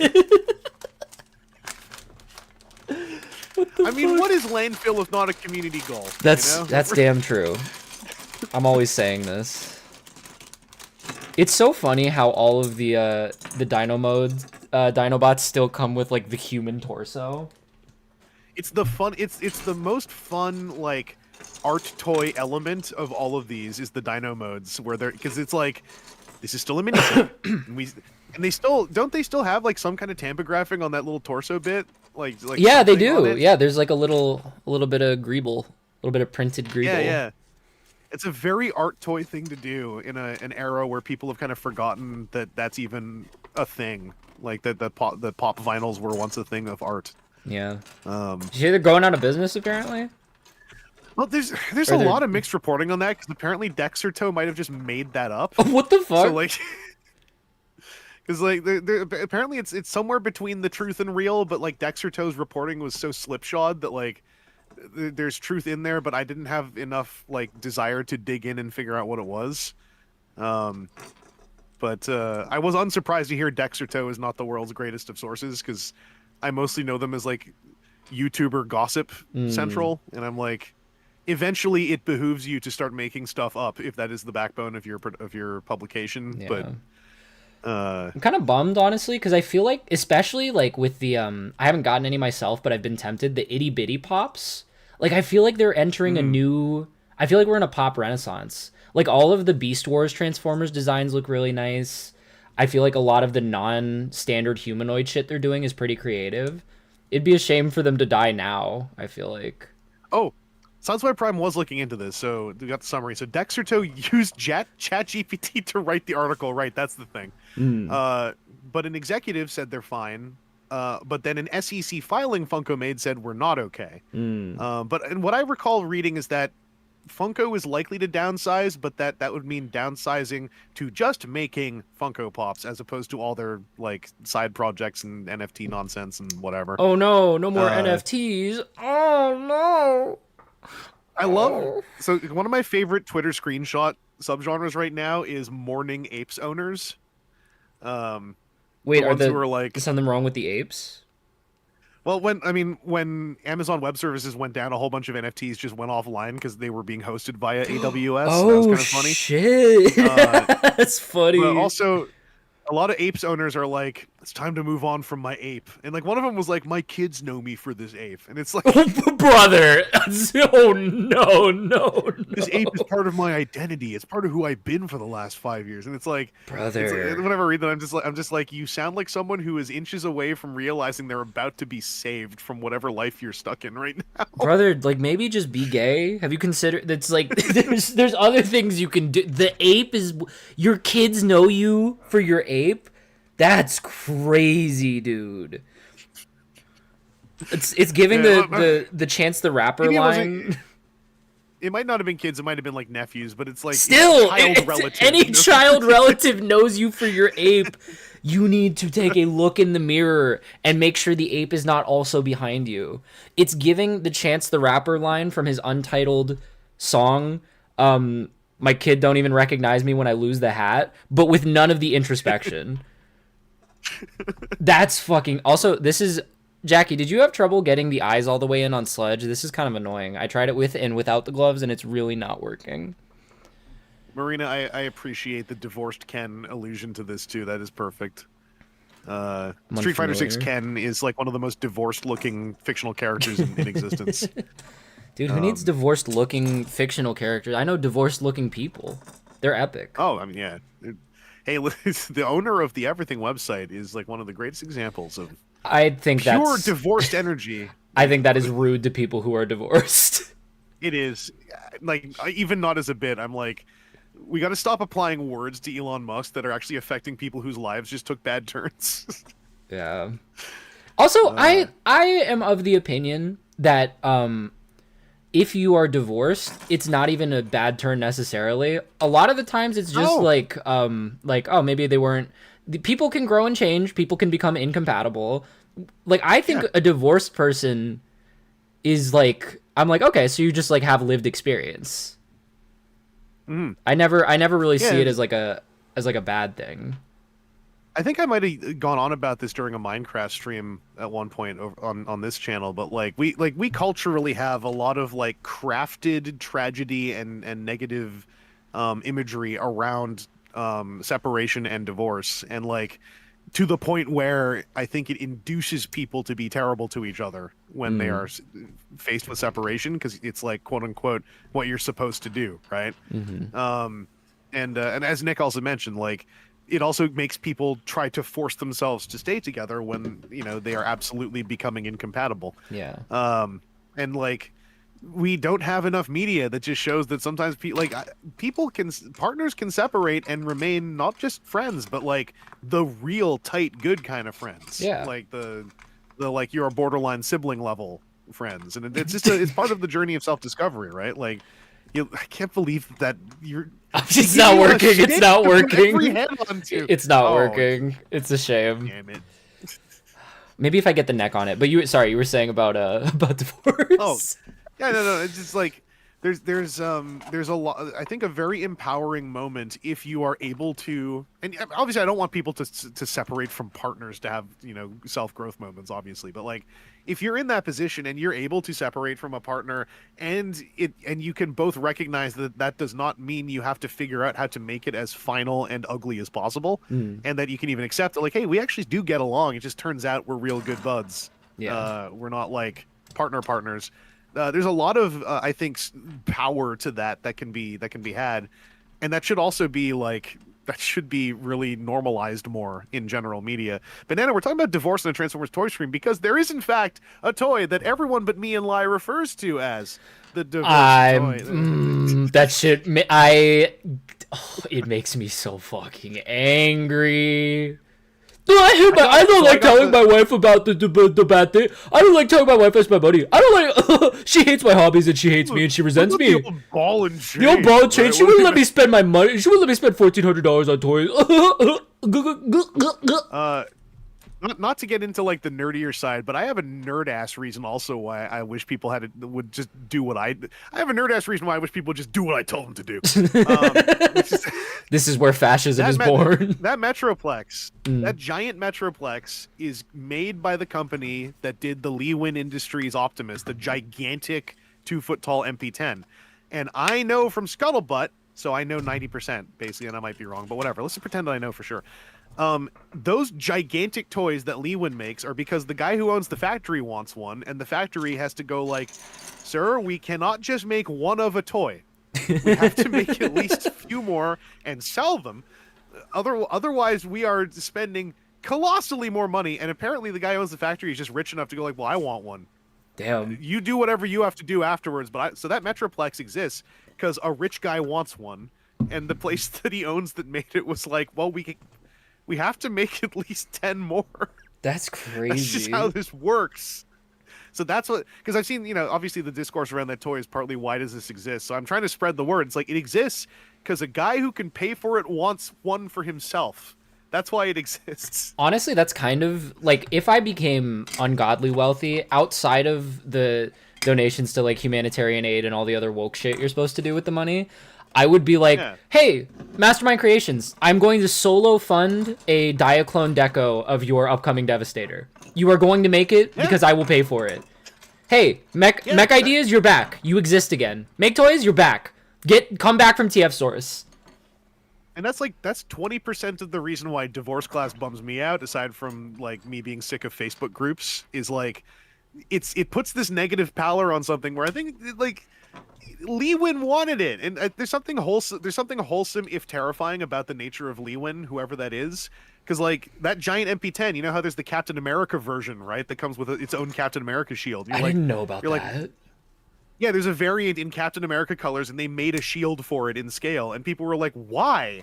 And you have to tell them, it's like, because Lewin wants it. That's why anything that factory makes exists. Is because the dude who owns the Lewin whatever industries is like, I want one. And so they just have to sit there going, okay, guess we're making this Guess now. we're making this.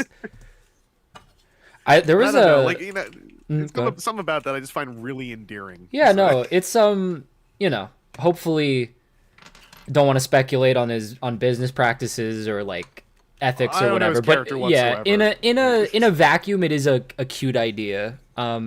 Yeah. There was a particularly terrifying kind of booth at TFCon where it was like two shelves were blocking in this person, and in one corner she was sitting surrounded by toys, and in the other corner was the 2-foot tall Metroplex. Or the how I saw that when I was able to see that when Nick was carrying me around. It's so it's so claustrophobic in there. It's a nightmare. Can you imagine that thing standing on your headboard of your bed, and you wake up and you forget it's there, and this Metroplex is looking down at you? I would be so frightened. Adobe is attacking me. Help. Nick, you got to fight back. Yeah. That's what the H-Bomber guy video is going to be about when it finally comes out. Have you heard about that whole saga? I forgot about that. Yeah.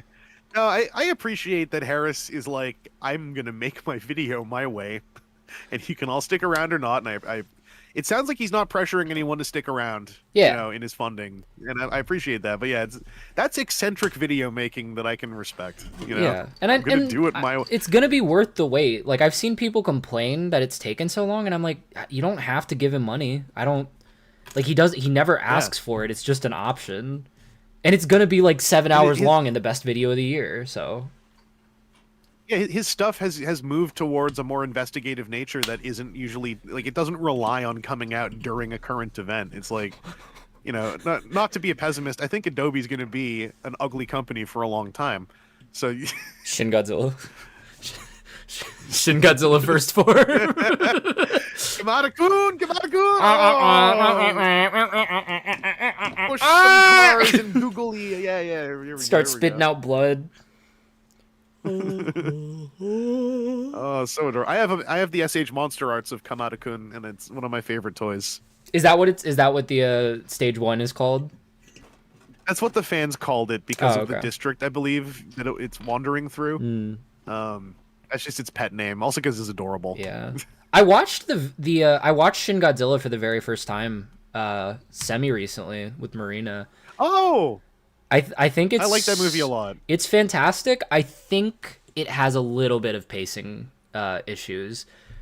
Like I respect the I can see that. I respect the gall to have the climax essentially at the 2/3 mark, but it really it really kind of loses me a little bit post He Who Will Know. Yeah. No, that's very common, and it's not something I usually would argue against. Like Shin Godzilla was very much the because it's a co-directed movie. It's the thing that was missing from Shin Kamen Rider is the co-director. That is the one movie the co-director couldn't take part in due to scheduling issues. So in case anyone out there has wondered why Shin Kamen Rider maybe felt a little bit more messy than Shin Godzilla, for instance, it's because the other director wasn't a part of it. But Shin Godzilla was also two angry Gen X men, angry at their country, and angrily making a movie about it. And so that's why I've always felt even the pacing issues feel like, when you're mad and it just explodes, and then you have the long uncomfortable come down from being mad that is never satisfying. Yeah. The way that being mad can feel satisfying in the moment, like that to me also gets communicated in that movie in a way. But I like Shin Godzilla a lot. I got to see it in a theater. And the atomic breath sequence in a theater was such a good time when that movie was new, because one time I saw it, there was a guy who was there for he was there to get drunk and yell a lot about Godzilla shooting lasers. Oh, come on, man. And that dude went dead silent by the time that sequence was in full thrush.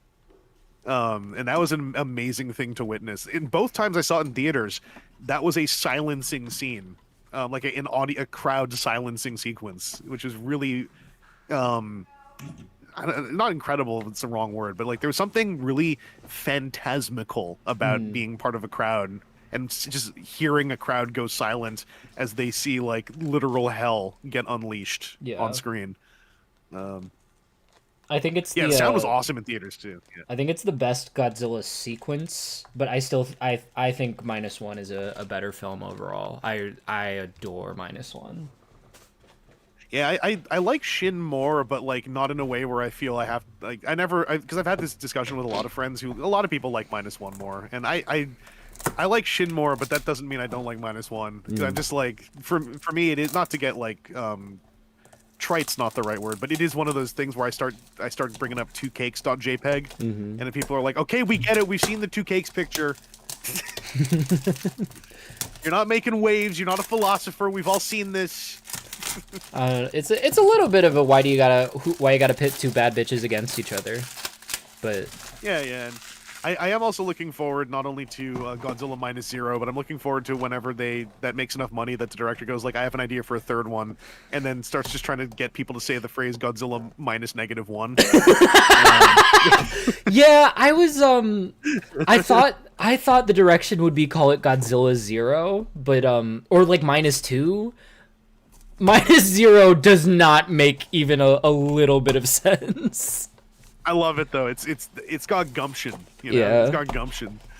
And also, yeah, as Connor's saying, a lot of people can just call it goo, which is really fun. Goo, dude, the Goo movie. It is so sick and twisted and fucked up that we're on the last 3 boxes and there could be a chase waiting in here for me. You're still not at, oh my god, I didn't realize, yeah. Regular Optimus, never mind, we're safe, we're safe. Oh. Damn it, I thought it was shiny for a second. Nope. Nope, he is not biracial. We're safe, gamers, we're safe. Come on, Nemesis? There is no Nemesis in this wave, Banana. What are you talking? Is there a Nemesis in this wave? No, Nemesis was a few waves back. Nemesis came with Power of the Prime's accessories. I like that one. Yeah. I specifically remember. No, the last 2 in this wave are Robot Mode Sludge and Blitzwing, which is 50-50 on what will be next. Banana says LMAO made you look. You motherfucker. Um, You're lucky you're a reformed chatter. That shit would have gotten you. If you're lucky, I'm a reformed streamer. That shit would have gotten you timed out like a month ago. what Lai doesn't know is that she's not safe because I'm biracial. Ah! Oh fuck! Oh fuck! Get him off! Get him off stream! There can only be. Is woke and you can't do anything about There it. can only be one of us. There can only be one of us, or Toei will fire us. Oh, to be fair, Toei will simply do whatever our talent agency says, and I guess that's on us for being in the talent agency, I suppose. Damn true. Ricey Hot. No, yeah, that's I've always people always think I'm joking because it's like I'm not just biracial. I am strict 50-50 biracial. Like I have two first generation. Like my mom was born in Germany, my dad was born in China. They both came to Canada and met. Like I am the dream and or the nightmare of whatever it is people who argue about biracial people argue. Arguing about biracial people is. What are we doing? Well, that's why I say I don't actually know what they argue about. All I know is the people like to fight about it or something. Do they deserve to have rights? Leave it in the I comments. don't know. Donate $25 if you think that biracial people should have rights. Well, while the debate's going on, I'm just gonna sit here use the christening that I had, my free ticket, to just hoover up some extra rights. Hoover up some extra rights. Oh man. Over spring, this actually came up way earlier, but like, someone got the word out that I do feel should get out there. The people to really target if you want to target your anger at someone over the Goju unicorn thing is the tabloid rag that was chasing that actor for her entire career and her talent agency, because those are the two like 40% true monsters in that 100% pie. That's a weird roundabout way to make that metaphor. Why did I do all that work? These are the two 40% slices of the 100% monster pie. Dude, this is 10% monster, 20% Toei, 15% concentrated power of go A. I don't know, fucking. And they're charging $20 for these at Taco Bell. Can you believe that? What are they charging $20 for at Taco Bell? The Baja Blast pie. What? That sounds awful. It's a solid green pie, apparently with the consistency of toothpaste. Jesus! The mouthfeel of toothpaste, and they don't sell slices. It's a limited run item. You have to line up in the morning at Taco Bell, and it's $20, and you get an entire pie. What the fuck? And apparently it tastes fine because it's just a citrus cream pie because it's Baja Blast. Yeah. It's bright green, so that like it probably makes your it makes your intestines all Green, funny looking for a while. A normal pie entering my chat like, why am I green?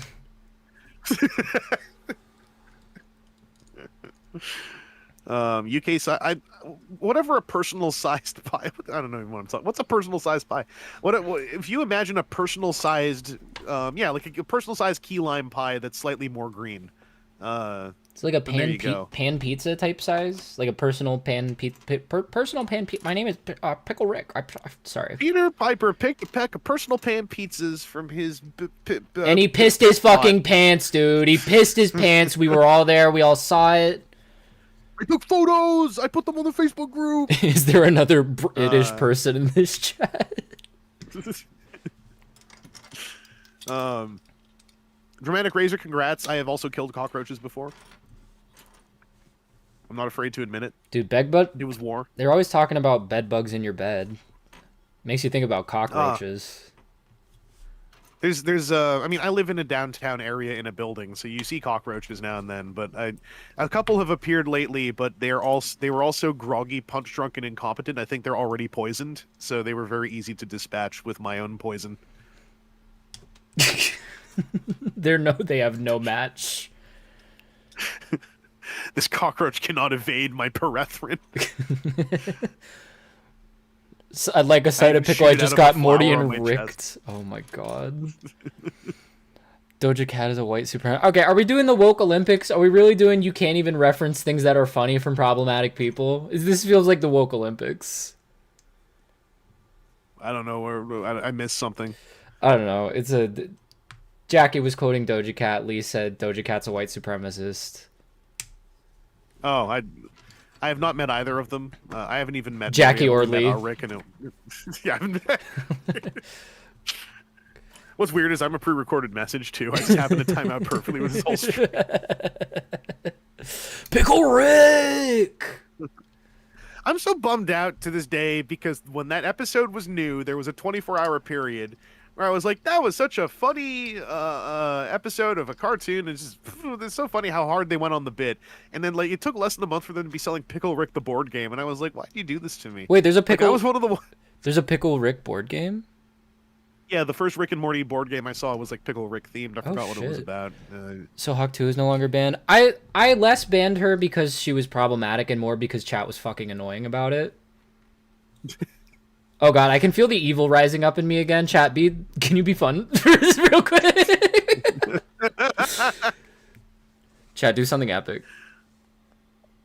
do a flip. Do it, chat. Do a kickflip. I've instituted this new thing because one of my friends pointed out that I can actually do a really good. Actually, I'll just do it. I gotta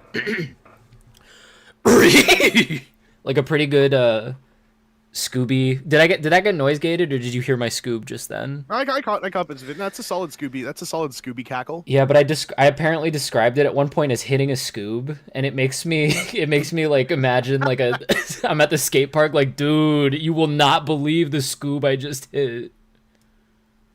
I feel like hitting a Scoob is like half a step removed from like just having a weed edible. Like something in that language. Bro, what was in this? Removed from that? What was in this Scoob, man? Like Zoinks, man. What was in this Scoob? That's the one I call the Goofy Gangler. Kid named Scoob. Oh man. I love popping a Zoinks. I love hitting the re. Reg, you're reading the room. Is like a science. It's an art form. Yeah, you gotta. Are you written the room? I'm frightened that if I do enough voice training, I will voice train my way out of being able to hit a Scoob.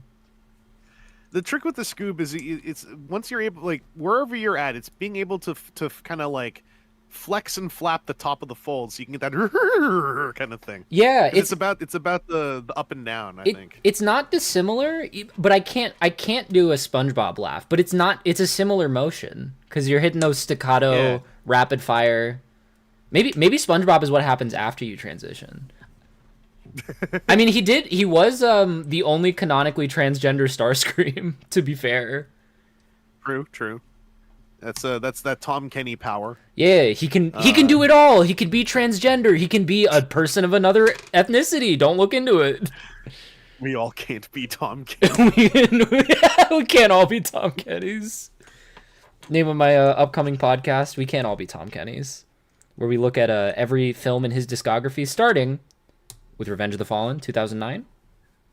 Megatron could do a pretty sick Scooby because I believe Frank Welker took over the Scooby voice at least during Mystery Inc. That was Frank Welker, I believe. Dude, he does it unless all. I'm mistaken. I mean, 2011's era, Frank Welker is friggin' like he was suddenly having a second renaissance, in my opinion. That dude was doing older versions of his classic characters with slight extra nuance and just like making it work. I'm hearing Spider people Dad with a request here. Mm-hmm. Please stop being funny. I'm very sick, and anytime I laugh, it feels like I'm swallowing barbed wire. Well, you can unbarb the wire for one. I mean, get some snips out. You're also in the wrong place. We are a comedy duo to rival Ben Shapiro and Ben Shapiro's wife, who he doesn't pleasure. Not to speak in pure arrogance and invite disaster upon me and my household, but like I can't help it being funny. So this is your new god compared to fuck, he's so much better in literally every way. Oh man. This is you're right, it is like I hadn't seen those two side by side, but it is going from our funny stylized little art toy line to like we're making small action figures for Transformers. Yeah, and like that it's very subtle, but like the cuteness factor has just been like lightly squeezed out. Yeah. It's been squeezed out, and then the excess juice has been put on Galaxy Defenders. Yeah. Yeah, and he's more articulated. Colors are sharper. Oof. I keep forgetting Ben Shapiro's is like active. I keep thinking he got Milo'd. What? Oh, like Milo Yiannopoulos or whatever. Yeah, there once was this gentleman named Milo Yiannopoulos that nobody remembers or talks about anymore. And I think they probably dropped him because he has pronoun hair. You seen his hair? damn, He's got like pronoun hair. his hair has pronouns. I read that as Frank also took over for Garfield after Musk died, and I got really excited for a second, but then I was like, wait, he was never Garfield. Also, yeah, I did catch that here and there that like Milo has figured out how to be a cockroach, and that's fine. That's where one of our previous prime ministers, Stephen Harper, also figured out how to like survive and make money as a weird cockroach for a while. he should make like that one Australian prime minister who just disappeared at sea. You ever heard? Margot has told me about like apparently the prime minister position in Australia is like kind of cursed because one guy just like disappeared on a raft at some point and was never heard from. Margot, can you corroborate this? Wasn't there a prime minister who like died in a boat or something, like in a very like this was a mundane situation, or am I misremembering that? That could be a different addition because I know that there's like a couple of fucked up prime ministers. Australian PM got swept out to sea. One shat himself at a McDonald's? I mean, okay, that one I'm not gonna hold against anybody because like I don't know when you when you shit yourself, I'm not like oh funny. I'm like ooh that's gotta suck. What people don't think about when it comes to shitting oneself, which is a weird phrase to say to open a sentence, is a lot of people don't think about the minute afterwards, right? Yeah. Because like nobody's having fun because what happens after someone shits themselves? Now there is shit in the open air in the room, right? And and like no matter what's happening or who it happened to, it's sitting there in someone's pants in the open air, and now everyone's having to experience it together.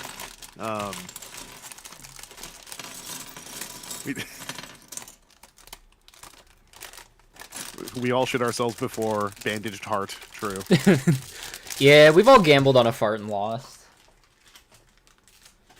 That happened to me in, where was I don't remember where I was. TFCon. Sometime when I was a kid and I was, yeah, it happened to me during every panel I do. I'm just really...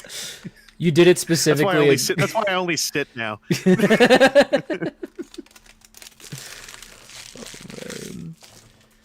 My understanding is that he was swimming and was never seen again. I mean, did they check under the water though? He could just be holding his breath.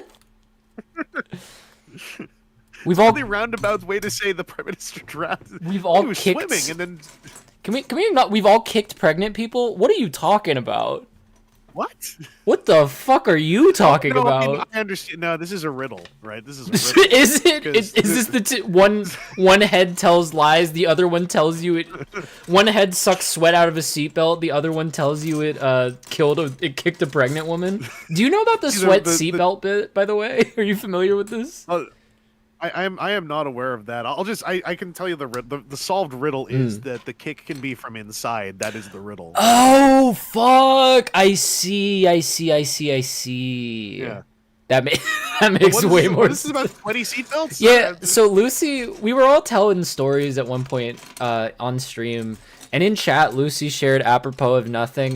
Yeah, I used to like get sweaty because I was like I was doing active things as a kid, and when my mom picked me up, the sweat would soak into the seatbelt, and I just like suck it out of the seatbelt. Oh. And then it lives rent free in my head. It's the craziest shit I've ever heard. You know, I mean, if another factoid. You're thirsty and you're boy. a kid, you don't know any better. You know, you're just like, hey, this is some water. It's yeah. It's like a salt lick, except it's a seatbelt soaked in your own sweat. I'm more about like to me, seatbelts are not the most absorbent material in the world. Yeah, you must have been like. You needed some fucking indica tablets. What are we calling them? Fucking silica gel. We need some silica gel. You need an indica weed edible. Yeah. Can you do your Chris thing? I need to refill my water before I build Blitzwing.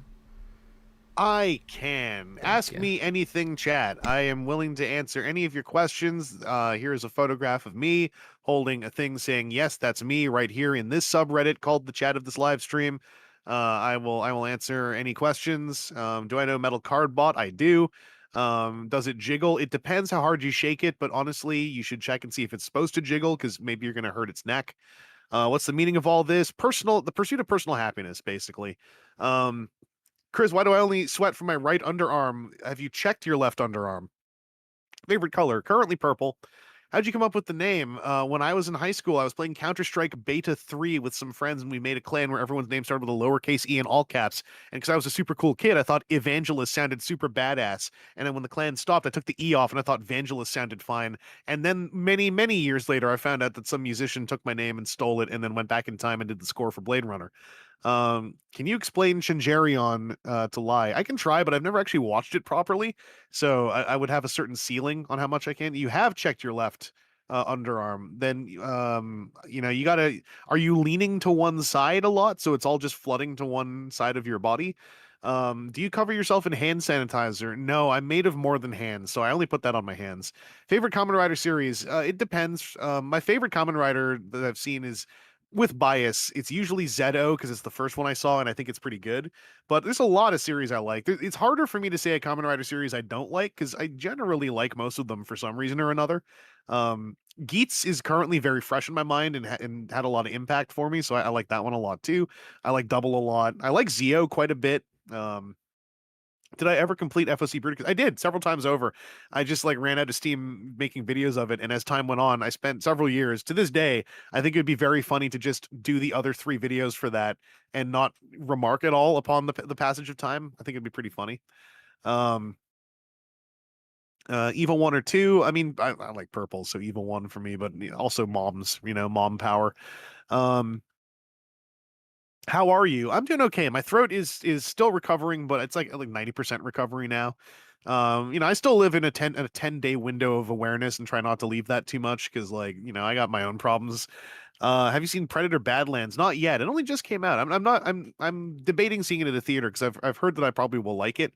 I'm just waiting to see if the mood hits me to go see a theater. How many lives have I ended? Depends how many cockroaches we're talking about.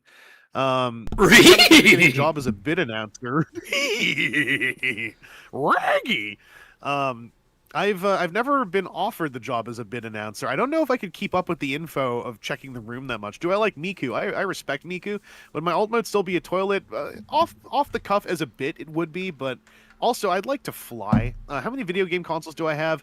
I have an NES, a Game Boy Advance, a Genesis, a PlayStation 1, a PlayStation 2, an Xbox 360, a Turbo Duo. I have this funny thing that's not a Virtual Boy and was made by Tiger Electronics. And I think that's about. Oh no, I have a. No, that is about it. No, I have a Nintendo Switch as well. Do you feel about Nano Tyrannus being a valid genus again? Well, I mean, the paleontologists got to stay on their toes, in my opinion. How do I get you your cookies? Come over to TFCon Toronto, and I can receive them in person. How are dock workers doing these days? I hope they're doing okay, honestly, because they're doing hard work, making sure I can get at my toys that I order from overseas. How do you spell your name? That's a trick question. Can I say my factoid if people are ready? Lucy, I think you can. The R-Type, not the Virtual Boy thing. It was, yeah, a red and black thing that Tiger Electronics made that would project an image onto a screen inside like a funny looking box. And there was a version of it that was a headpiece you'd wear with like a power level meter Vegeta had over one eye that it would project the screen onto from the game cartridge. And it was really lousy. Vangelis doesn't say gullible on the ceiling. No. Because the ceiling in my apartment has a few rip marks from when they redid the windows a month after I moved in, and I put tarps up everywhere to try to prevent dust from getting everywhere, and then they did the windows on the windiest day in history, so the dust just blew all the tarps off my ceiling that I taped them onto, and put dust everywhere that I was finding for years after the fact. R-Zone, yeah, I think that's what it was, Joel Adler.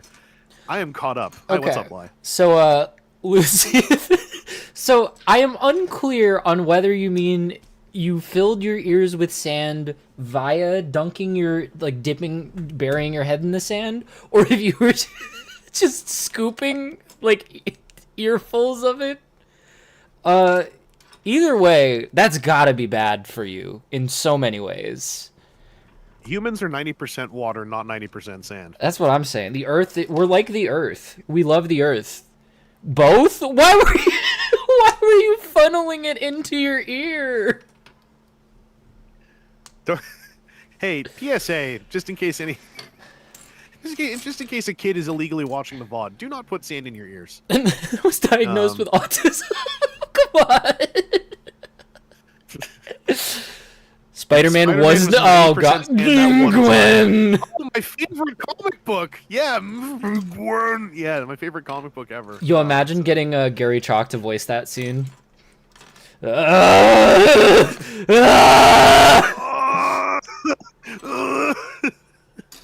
Also, Mischievous Turtle, I haven't built any of the 30-minute kits, Fantasy or Soldier or Anime Girl. I have only built a couple Gundams.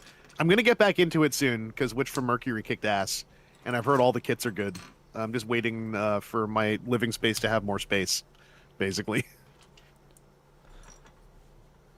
Gary Sand. That's good. Do you think he's good at rock climbing on account of the chalk? You know what I'm talking about? I would assume so. It depends how much grip strength there is, right? Yeah. You ever rock climb?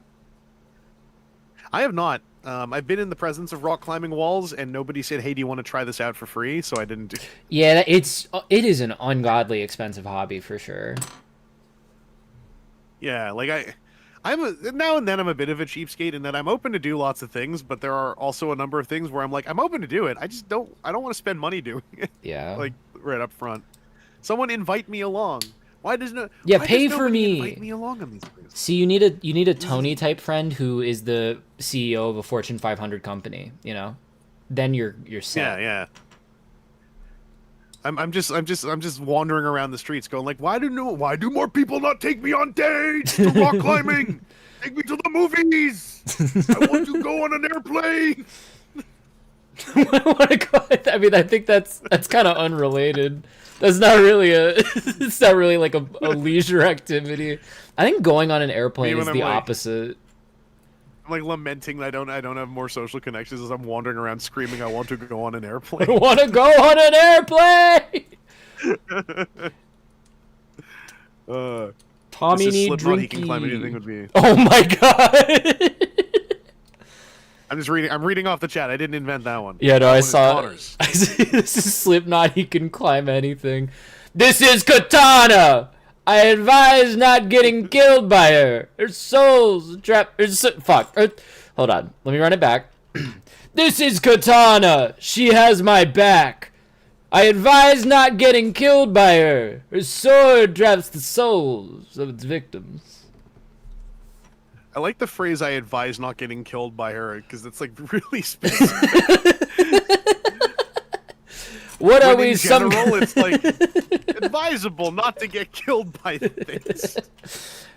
If you're gonna be killed, especially make it not by her. Oh fuck! I'm doing the Chibley voice again. Chibley, Jackie. This is Katana, Jackie, Lambda. Chat, we love Lambda. Yes, we do, folks. Everyone say hello, Lambda. Oh man, it's a shame that he's not just like a weird freak funny public figure and is instead like the leader of the free world or whatever the fuck Americans pretend to be. Yeah. Cuz there's so many funny bits you can do. I was having, this is a slight tangent but it's related. I was having a moment like that, like watching the New York stuff going on and going like, because I have this whole thing that I got into in the last couple of years because of the culture we live in, where I was like, when someone is found out to be what I now call an analog plagiarist, where they trace other people's artwork, I've started going like, and I'm not defending it. This is mostly a bit, but I'm just like, isn't it weird though how there's something oddly like comforting and nostalgic about the idea of someone who plagiarizes by simply tracing other people's work like a normal person did back in the day? Yeah. And so with the New York mayoral stuff, with good old Andrew Sliwa, or Andrew, whatever his name is. Jojo Siwa. The red beret guy. There's something weird about, like, look at this reprehensible scumbag who is simply a cartoonish reprehensible scumbag. Yeah. Who stays in his lane and just shows up for these elections, is a weird scumbag, and he comes away, you're kind of like, there's that old scumbag weirdo that we know. Because, like, that Overton gate I guess. That Overton dark portal to hell has moved so far in so many directions that like classic 80s scumbag politician now also has the same weird nostalgic warmth as like this artist traces people's work and mushes it together by tracing a bunch of work together with his hand and a pencil. You're like, wow, with his hand and Yeah, a he pencil. used his hand. He actually did it himself. Dude, give him a medal. Give him a fucking. That's a Nobel laureate right there. Yeah, it's one of my favorite Overton window things. Where like, I try to make sure people are aware that I have a self-awareness about this. So I'm not like, isn't it great too? Because it's like, no. Because I saw some people in like subreddits were going like, maybe Sliwa should get like a position somewhere harmless, and it's like, no, dog. Like, Just don't give him one. Why does he need? He doesn't need one. he hasn't needed one for decades. He shows up for these things. He's a cartoon character, and then he goes and continues living his life however funny way he does. Apparently, he has lots of rescue cats. That's fine. And his name is Sliwa. What a fucking villainous name.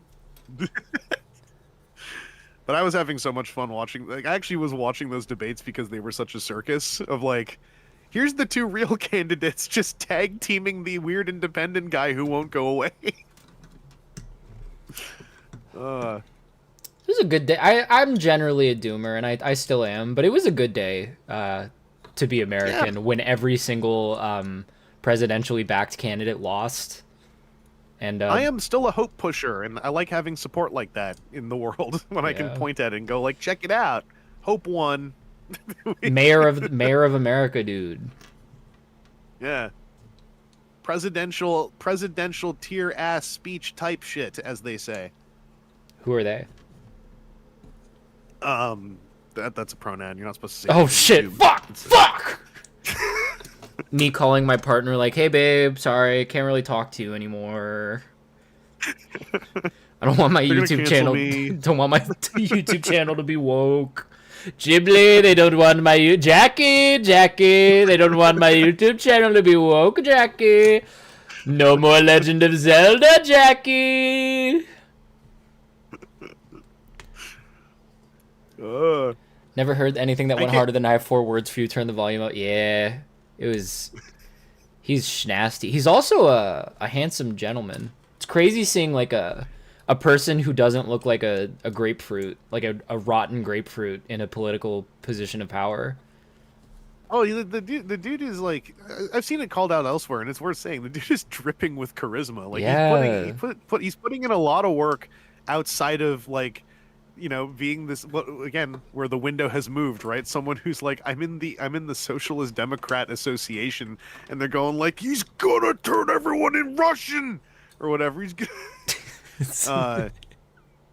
like, he's also just a good career politician. Like, he's carrying himself well. He's savvy.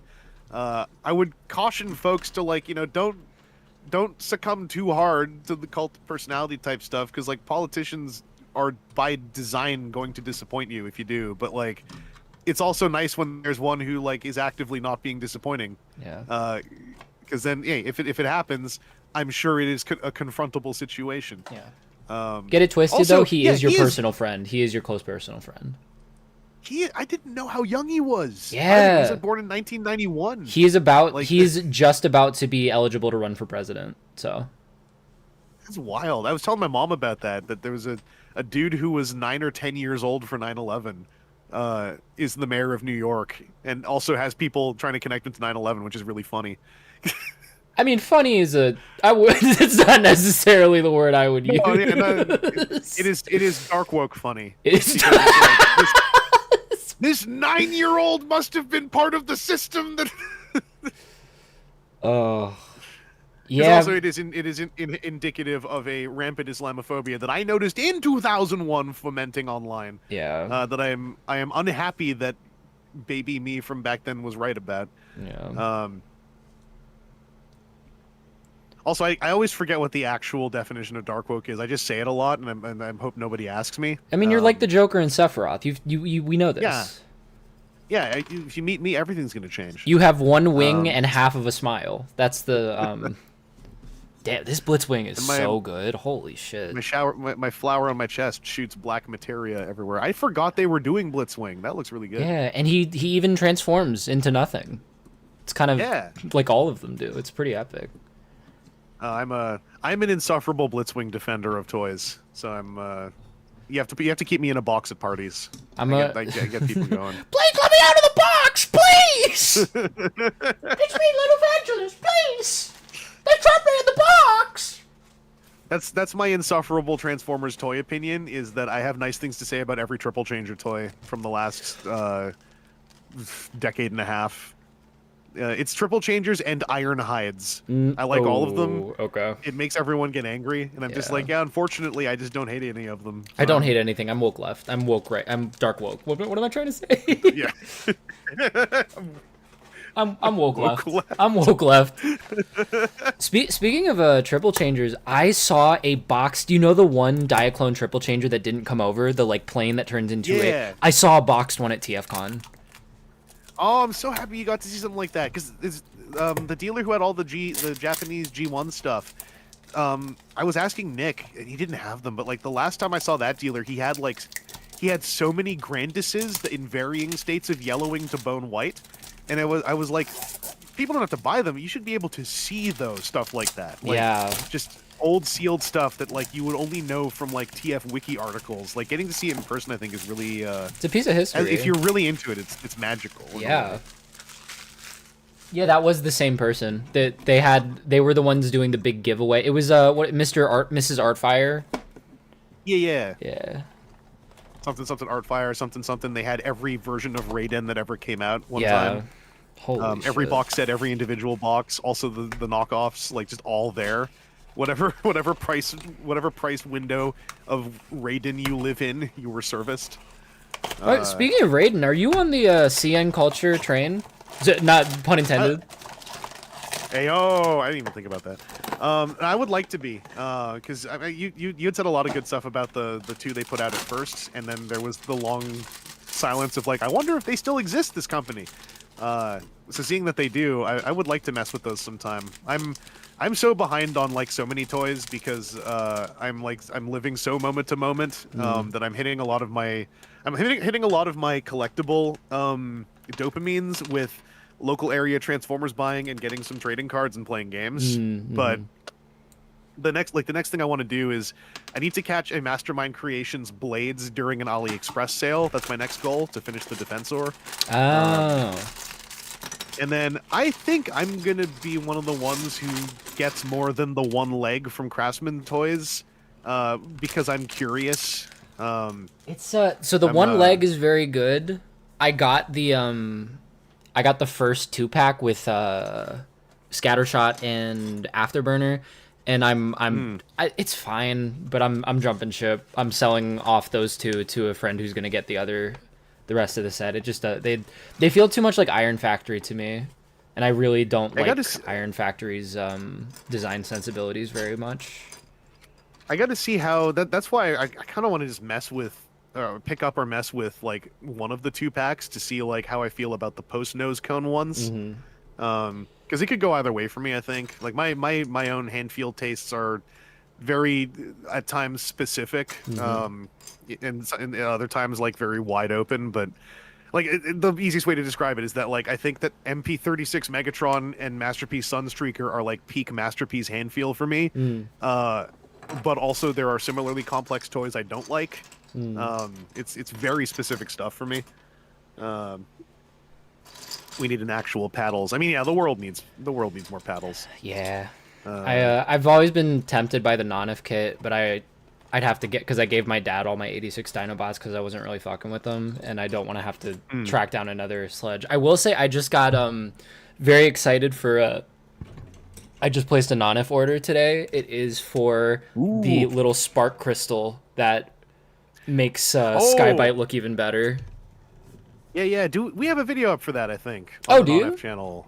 I think I edited one for that. It's a really, really short one. Okay. Yeah, because I mean, it's just putting a sticker on, right, and then putting the thing in. Yeah, that one, if I recall correctly, that one is entirely the cat. So there's no voiceover. It's just RPG window text boxes. And he shot it so it looks like the little Battle Beast version of his cat is doing everything. Oh, I love that. Banana, your Skybite shoulder pad connector sheared off. That's unfortunate. I would say contact Hasbro customer care, but no plan survives contact with the enemy, and Hasbro is the enemy. So Listen, I heard that they stopped asking you to send them things now, so contacting customer care just means you get a random toy, which is more than 0. So like, why no, not just it get is a random toy? It is random. It is it is completely Yeah. case to case. No. Whether or not they ask you to send it back is person to person, case to case. It's like they have okay. no fucking standard, like industry standard. Yeah. They have no training module. I feel bad for the customer care saying- people because they're being fucked over by a, like, it's not, Hasbro doesn't know what the fuck they're doing. Oh no, they don't have the staff to run most of that stuff, is my understanding. That's why I've always my communications on that to fellow fans has always been like, the reason why their stuff doesn't work as well is because they probably just have interns doing it or contract companies doing it. I guess subcontract companies. Yeah. Although I would say, like, this involves a little bit of being able to kind of, thicken one's face a little bit. But like, if you have any issues, like, contact them and roll the dice on whether they ask you to send. If they ask you to send it in, then just don't. But if they don't and they just send you a free random thing, then hey, you got a free random thing. And if it sucks, then, like, I don't know, throw it in a Toys for Tots bin and forget about it. Throw it at a child who looks like they need a toy. Yeah, overhand though. Make sure it hurts. They have to remember it. Don't actually do that if this is if a cop is watching this. Don't throw it. Get it twisted. Rush the bus driver. If you're watching this on a bus, rush the bus driver. You can take over the bus. Get it twisted. You can't silence. You can't silence the signal. You can overpower them. Overpower them. Rush the bus driver. Rush the bus driver. We are the people. We are the people. Stick your hand in the nearest cash register. Yeah, people who tell me they watch my streams without headphones, like, in public, I'm like, you are fighting. Don't do that. You are playing with fire, Okay. my friend. So I have a question for everyone. Am I just like a raisin-faced elder millennial about this? But the number of people who watch YouTube and Instagram at full speakerphone volume in public and on elevators and stuff, like, do people not know what headphones are anymore? I don't know how to differentiate. I think it's just a lack of strength of character because it's not a generational thing. I have seen boomers do it. I have seen zoomers do it. Me too. Like, it's completely. Yeah, I think it's just bad people do bad things. Because it's just like, I try not to be like, what a terrible person is doing this. It's just, I'm like, I don't know how you can do that without any reactive awareness to being a member of a society. Yeah. While you're doing that, like, especially the ones who are watching, like, brain rot. And I've seen a boomer. I was in an airport, and this guy who had to be in his mid-60s was just watching brain rot at full volume on Instagram Reels for like an hour, and I was just like sitting there, and I was kind of enthralled because I was like, do you not care? I guess maybe you just don't care. But It's got to be like main character syndrome type stuff, I think. yeah, I don't know. It annoys me because also I'm just if I do decide to just succumb and get a little judgmental, I'm like we invented headphones long enough ago that you can't claim you haven't heard of them. Yeah. Like, your phone may have come with headphones depending where you got it from. Like, put on headphones. Why? Anyway, none of y'all know why, or we all know why, or Yeah. we're not going to solve this today. You're preaching to the choir. Parentheses. Can I get the Yeah. mic a little higher? Close parentheses. That's a K-pop Demon Hunters quote. Well, all this to say, if you are watching Lie Diaclona full volume in public on a phone, like, you're doing this to yourself. Yeah. Like, The person this next ain't to none of you, our the problem. person right next to you, hit them, punch them in the face right now. Take their self and make them secondary to you. Take ownership of them. Get it twisted. You are the main character. Be a dominator. Start you a fight. are a human dominator. Start a fight. Start a fight. Get it twisted. And if you're hearing this and you're wondering what's going on, fight back. Don't let them dominate you. Dominate them. Piss on Be their a leg. Dominator. Piss on their leg. Piss on their leg. Piss on their leg. Oh, unzip right now. Unzip right now in public. Oh, I can't wait to watch this stream back, and the YouTube auto algorithm is like, we've removed advertising on this one. Hey, we found a part where you may be promoting behavior. We are role playing. We are All right. RPGing. This is a video This is- game with very good graphics. I Have you paused ever my heard of game an to alternate get reality here. game? Yeah. Yeah. Do you remember that? This was ages ago now, but there was someone on Twitch who was pirating a UFC fight and trying to get away with it by just holding a PS2 controller. And boosting Yeah, himself in the I lower saw right that. corner. It's really funny. Did it work? No. Okay. That would be But so. I'm mad.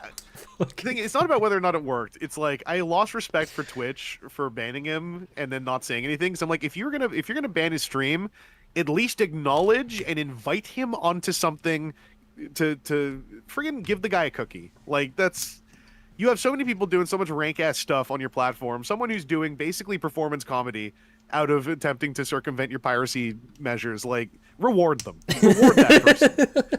Get it twisted. Reward bad behavior. If somebody breaks the rules but it's funny, reward it. If a kid says something offensive but it's super funny in the moment, reward them. Get it twisted. Yeah, give them cookie. Give them Literal cookie. Connor McClure, you can unlock the Shining Gundam Super Mode by screaming. Try it right now. Did that get picked up? Or was that a fully noise gated moment? Because I did a scream. Oh, that got fully. Okay, yeah. It was like. It might not have on this because we're on a Discord call, not Right, to like yeah, pull the yeah. curtain back. And this Discord has aggressive noise gating measures that are both helpful and frustrating AF. I like how you said depending not what you're trying to to do. not to pull the curtain back. Yeah, not to break kayfabe, but we are in a video call right now. That is how we can hear, or a voice call. It got We are noise not gated. using Skype. We are not using a pirated version of Skype on pirated versions of Windows 10. Sorry, Windows 7. Oh man, I forgot about Skype. I mean, you can now. It's Yeah. it's all gone. Got a huge update from Sammy saying, "Get it twisted, I'm hungry." This bitch is always hungry. Also, we did it. We did it. No chases. We did it, Joe. I think Chaseless. best figure in the wave, easily the Unicron, and it's not even close. Followed pretty No, closely yeah. by, and this might just be the accessory speaking, but having the little Sharkticon on Rodimus's fishing line, so fucking cute. Love that. Next up, probably Metroplex, just for the goof and the gaff of having a Metroplex at this scale. Metroplex and his funny little doll. Yeah, he's funny little. Hey, check out what I got. Look at my little Optimus. Metroplex, don't turn me into a marketable plush. Then obviously, What you're saying is turn you into a marketable figurine. obviously, then we have Big Eyes boy here. Yep. And the then bonker. Naw just has great hand feel. It's because he's so round. I will say, if you get this wave, put the head on to the ball joint before you put the shark parts on front and back, because it's difficult to get it all together. And then everyone else is just kind of it's fine. But yeah, those are the standouts. Definitely get the Unicron head if you can. It is peak. I want 2 of those Unicron heads. That genuinely looks like it would be fun to paint up. Oh, for sure. For sure. Not talking about tip Dramatic feel. Racer is asking about the mouthfeel on these. I had a pretty heavy lunch, so I think I'm not gonna risk what putting plastic in my mouth does to my tummy, just in case, because I might get the poops. I might get the big shitties, the poopy shitty. Are you familiar with the supposed Pooping? no Yes. no the alleged snack referred to as pissy shitties? No, I've never heard of pissy shitties. Is it tasty? Is it crunchy or is it soft? Like, I have not tried it, and I never will, because I care about what I put in my body most of the time. It's popcorn with Pepsi poured into the cup of popcorn. Okay, look. So I've had popcorn, Yeah. and I've taken a sip of a cola with popcorn in my mouth. Yeah. So I guess maybe I have had. No, you gotta let it. It's gotta soak. Whatever. It's gotta soak, and it's gotta jump hump. I hate to tell you, it's. Then it's just nothing. Then it's sludge. It's just No, it's that's like pouring sludge. water this, on bread. This is sludge. Sorry, it's slug. It's just slag. sludge. No, it's just a slag. Oh no, that's we were now you've been demonetized. Losh? Well, in the UK only. Losh, In the UK only. they're called sex workers. Yeah, I have this. No, I'm gonna call out. I'm gonna call this out. That's like someone who heard about the thing of putting peanuts in a Coke bottle because you work in a mine, and that's why they're doing it, and go like, oh, I'm gonna pour Pepsi on some popcorn. It's the same thing. Like, no, it's not the same thing, buddy. And popcorn is 80% air. Peanuts are not. So like, you're pouring you're taking something that is 20% physical and pouring 100% syrup on it and turning it into nothing.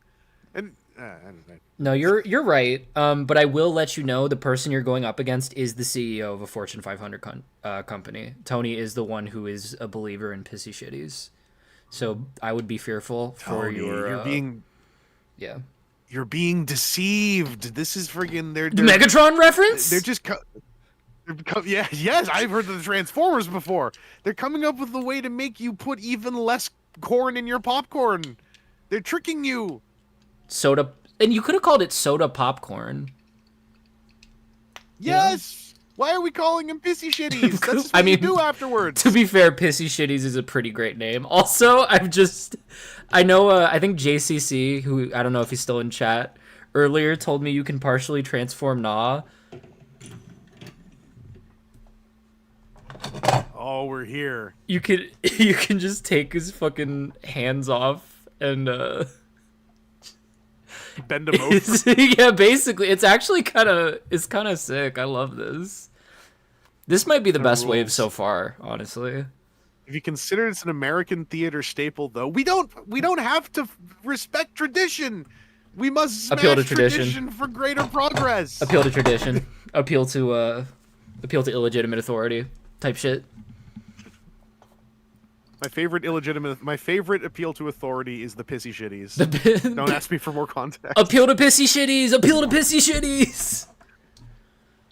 It's interesting. The younger generation is doing a throwback to the pissy shitties generation. Pissy shitties are coming back in vogue. Can millennials not afford houses because they're buying too many damn pissy shitties? These aren't your father's pissy shitties. Thinking of every video game news report that has ever been made for news television. I don't even watch the news. I don't know what's going on. Oh, it's fine. Yeah, I was gonna visit the Twin Towers in next April. Oh, yeah, they moved one of them for a bit. Okay. Wait, cleaning. Are you caught up on Zets? I am. I watched it yesterday. Okay. Do you know the? I don't know if this is a fandom joke or a personal joke about how Agito should have stopped 9/11 because it was the year that he was airing or whatever. Oh yeah. I was thinking he was in Japan. He was in Japan. What's he supposed to do? You take a flight. But come on, man. No, but I was thinking. You saw his his new green power where he's the healer or whatever. He can rejuvenate landscape. Yeah. So like, what if he went to like the memorial? Do you think he could affect it positively with his green juice? So I think this does cross into the realm of like your average SCP documentation. Like if he suddenly manifested back the other tower and everyone who was in it, would they be the same people? Would they be locked in a state of perpetual like undeath? You know, would they want to live in 2025 knowing what happened to them already, but now suddenly they're back? Would like if he did it wrong? Not to get dark here, if he did it wrong, would he just be like manifesting people in an eternal cycle of their own death over and over again? Yeah. Because like some of them were like, you know, on a like would he bring it back fixed, or would it be in a burning state? Would there be people falling? Like, there's so many different questions that like it's kind of like the blip in Marvel. Yeah, it's so like, speaking of real life events, the blip, right? And like. It's like does one sleepy lucid dreamer with good intentions have the responsibility to wield that power over life and death? Like, who knows? It would be like in Full Metal Alchemist when they try to bring back their mom. Oh my god. Oh Jesus! Move forgot over about ship that. of Theseus, the second tower of Agito has entered the function. Oh, fuck. Because I mean, I'm guessing it's not as easily available, so I'm guessing you haven't seen Agito like yourself. No, well, I mean, like, is it not available through the standard illegal streaming sites? No, it got machine translated by a different service that sucks, and I don't know Oh. if it's still there on Toku HD. But that's the one where they translated Henshin as like Homshim. Ugh. Um, it's awful, but it's because it was translated into a different language and then machine translated two languages back into English or something. Um, but I like Agito a lot, but like if people, not to get serious about this, there are a lot of reasons why Kamen Rider Agito would not have been involved with 9/11. Perhaps people who are saying this who saw the show are forgetting the part where he is an amnesiac, so he's already busy with his own business. He forgets about it every day. He has to be reminded. They say never forget, but he can't. He can't help it. He went through the events of the Akatsuki, and he's dealing with that, and he's trying to maintain a vegetable garden. He's not flying around. He's living a quaint life. He doesn't even want to fly to America. Why? He's got all this other. He's got all these friggin' things showing up with halos over their heads, going Agito, and like doing weird hand symbols. Like he's got so much going on. How would he be aware of the events of 9/11 until after the fact anyway? Also, I was supposed to get you into Changerion. I just don't know where you can watch it. Changerion. Yeah, that was a tokusatsu where the actor who played Kamen Rider Oja is the main character. It came out, I think, a year before Ryuki, and it had a Takara toy line. Oh shit! But I never properly watched Changerion. Lucy, I watched Fies when it was new. I like Fies aesthetically. I think that it has aged better for a lot of people than it has for me. The thing about Fies is that it's, to me, is one of the quintessential, like, when a show is written to be weekly serial and then doesn't write to end. I think Fies really fits that bill, because Fies just sort of, when Fies ends, it still feels like they think they're going to make an episode next week. And I don't know. I like it aesthetically a lot. And I like a lot of parts of it to this day. I love Kusaka. He's one of my favorite boys.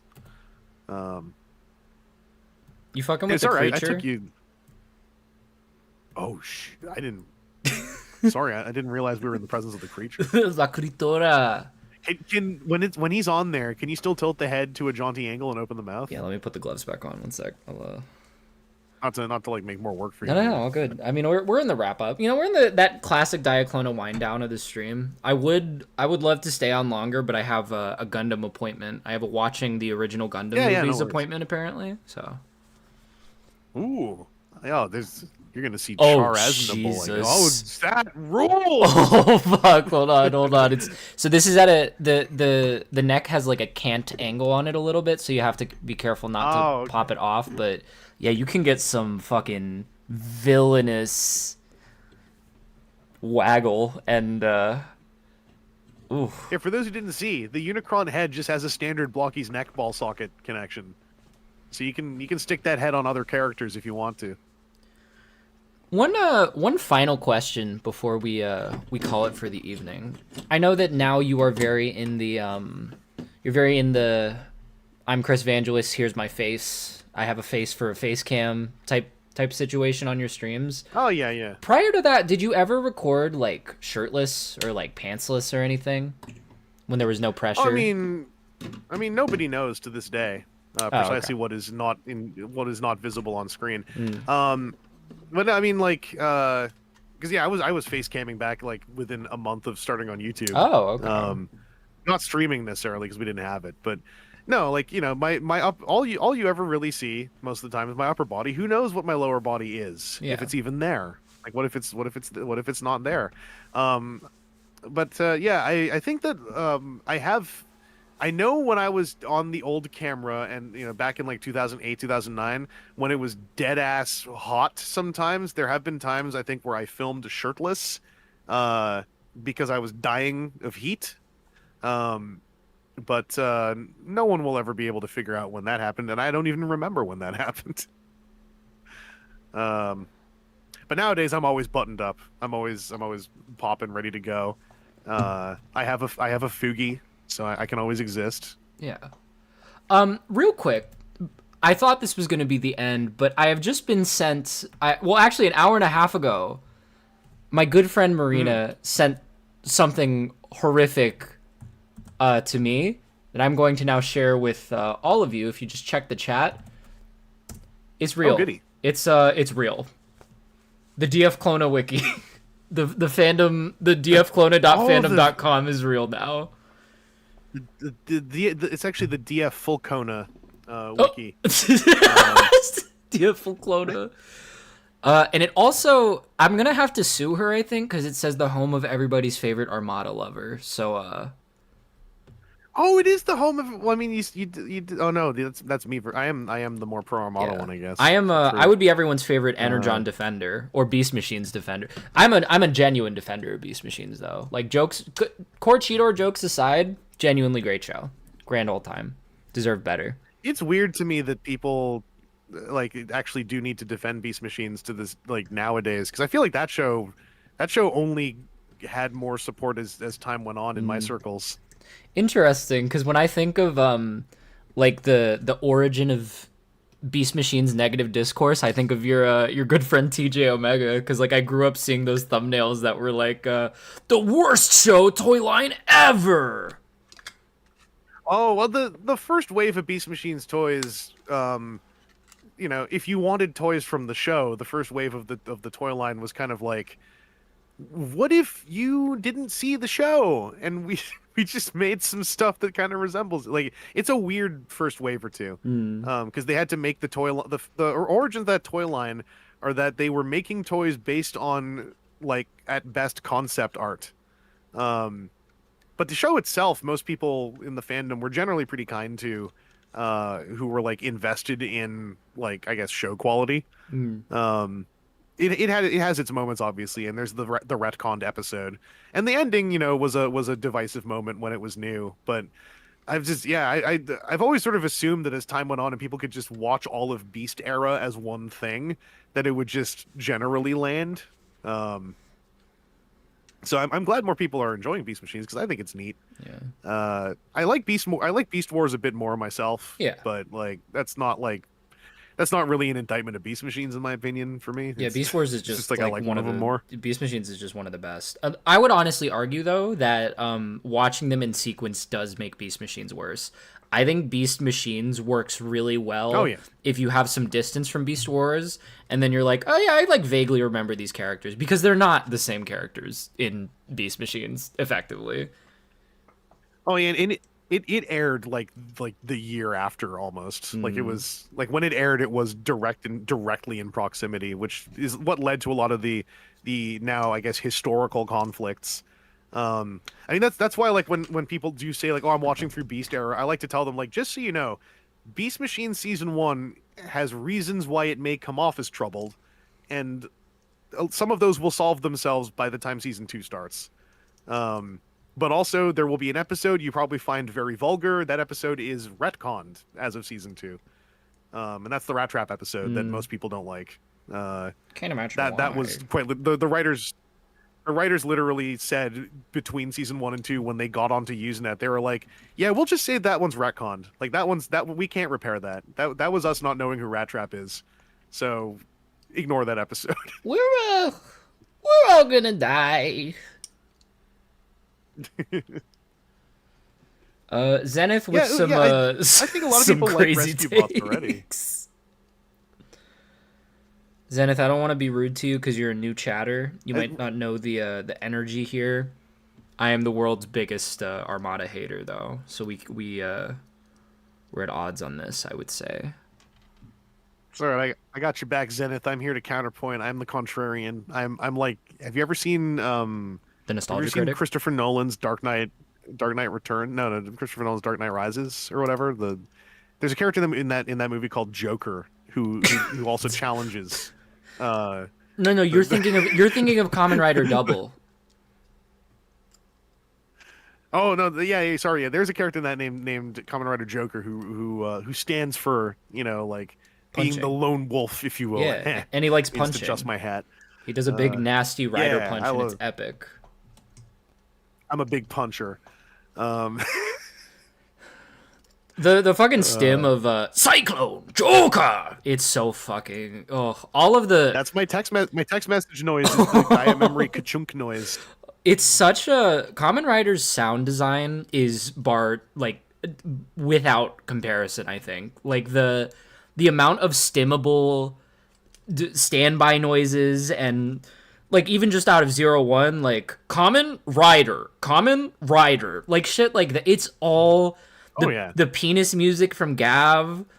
And now we get Good Morning Rider. Get the fuck out of here. It's so good.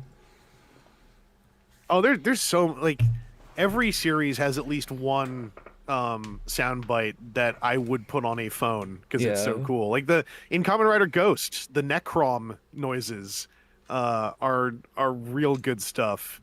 Also because the voice actor is just doing a good gravelly voice, but like the Necrom roleplay toy noises go pretty hard. I haven't seen the show yet, but I'm very partial to Wizards Henshin. That shit is so funny. So if you want to go on a fun YouTube dive, almost everyone who reviewed that belt when it was new started like doing a little jig with their hands holding the belt on camera. Maybe I'm misremembering this as being a wider spread thing, but I saw at least a couple videos where people would hold the belt and start doing the shabadoobie, and then they'd start like dancing the belt around and just letting it play for a bit. Oh, I love that. People are into it. I find it because I did a discount dive for the Zets driver when I got it, and I still have to edit it. I found it so difficult to review because I was just like, "Damn, this is the coolest thing ever!" And then I would just play the noise and let the noise play. That's why I've never done a video of a roleplay toy because I don't know what to say. Yeah. Because like, there are ways to assess their quality. It's just like it's such a really specific thing, and like the quantifications for what makes a good one is even more personal, I think, than like what makes a good action figure. Because like you're getting into like stuff like that's like what you're saying. Like, does this stim well for you? Does this activate a fun button in your brain when you hear it? Does this hand motion make you feel satisfied? And it's like, I don't really know how to review this at all. Like, yes. I'm just like going like, I think it's cool when I stick the gash guide in and it says Gashato. Roleplay toy your mom is all right, banana, whatever, man. And on that note, Chris, thank you for accompanying me on this this block building adventure. Everyone, thank you for being here. Thank you for your incredible generosity. Very, very cool of you. Yeah, holy moly. Lots of that's gonna cover some bills for sure, and me and partner appreciate it greatly. Speaking of partner, do you want to see me and partner build Galaxy Defender Wave 1 tomorrow, 12 p.m. EST. 12 p.m. noon EST. Hey yo. So yeah. Hell yeah. Well, also I want to say thanks for inviting me on. I love jumping in on streams and having a gab. Yeah. Especially because I haven't been able to stream for like a month because of my dang folds. Yeah, but you're back at full power almost. Yeah, I think I'm gonna stream in a couple. I have so much freaking. I still have toys from a month and a half ago I haven't opened because I was like, oh, wait to stream these. Why don't you just stream it tonight? Honestly, I keep tripping over them in my front hallway. Just re-lacerate the throats. Like, now we're going hard. Tear it up. Start screaming. Have a Diaclona level crash out about Swapticons. Oh, I saw the new Swapticon 5-packs yesterday at Walmart. Nice. Yeah, it's been available on the Walmart app. I'm just waiting because Walmart has the stupid 35 USD or you have to pay shipping. So I'm waiting for something else to come that will cover the last like $16. Yeah, they hadn't here, but I was like, they are just expensive enough here for the 5-packs where I'm like, I want to wait a little bit. Maybe I can cash this on rollback. Yeah. I only really want the Scorponok. Yeah, it'll be good to have the front half. I found but I have everything else. Partner found me the Nemesis and Clench, which is it's either getting short packed or it's the one that everybody wants because it's very it seems to be harder to find than the rest. People appreciate Clench, as do I. Yeah. All right. Well, Speaking of clenching, Yeah, I'm gonna go take a shit. And that was the close.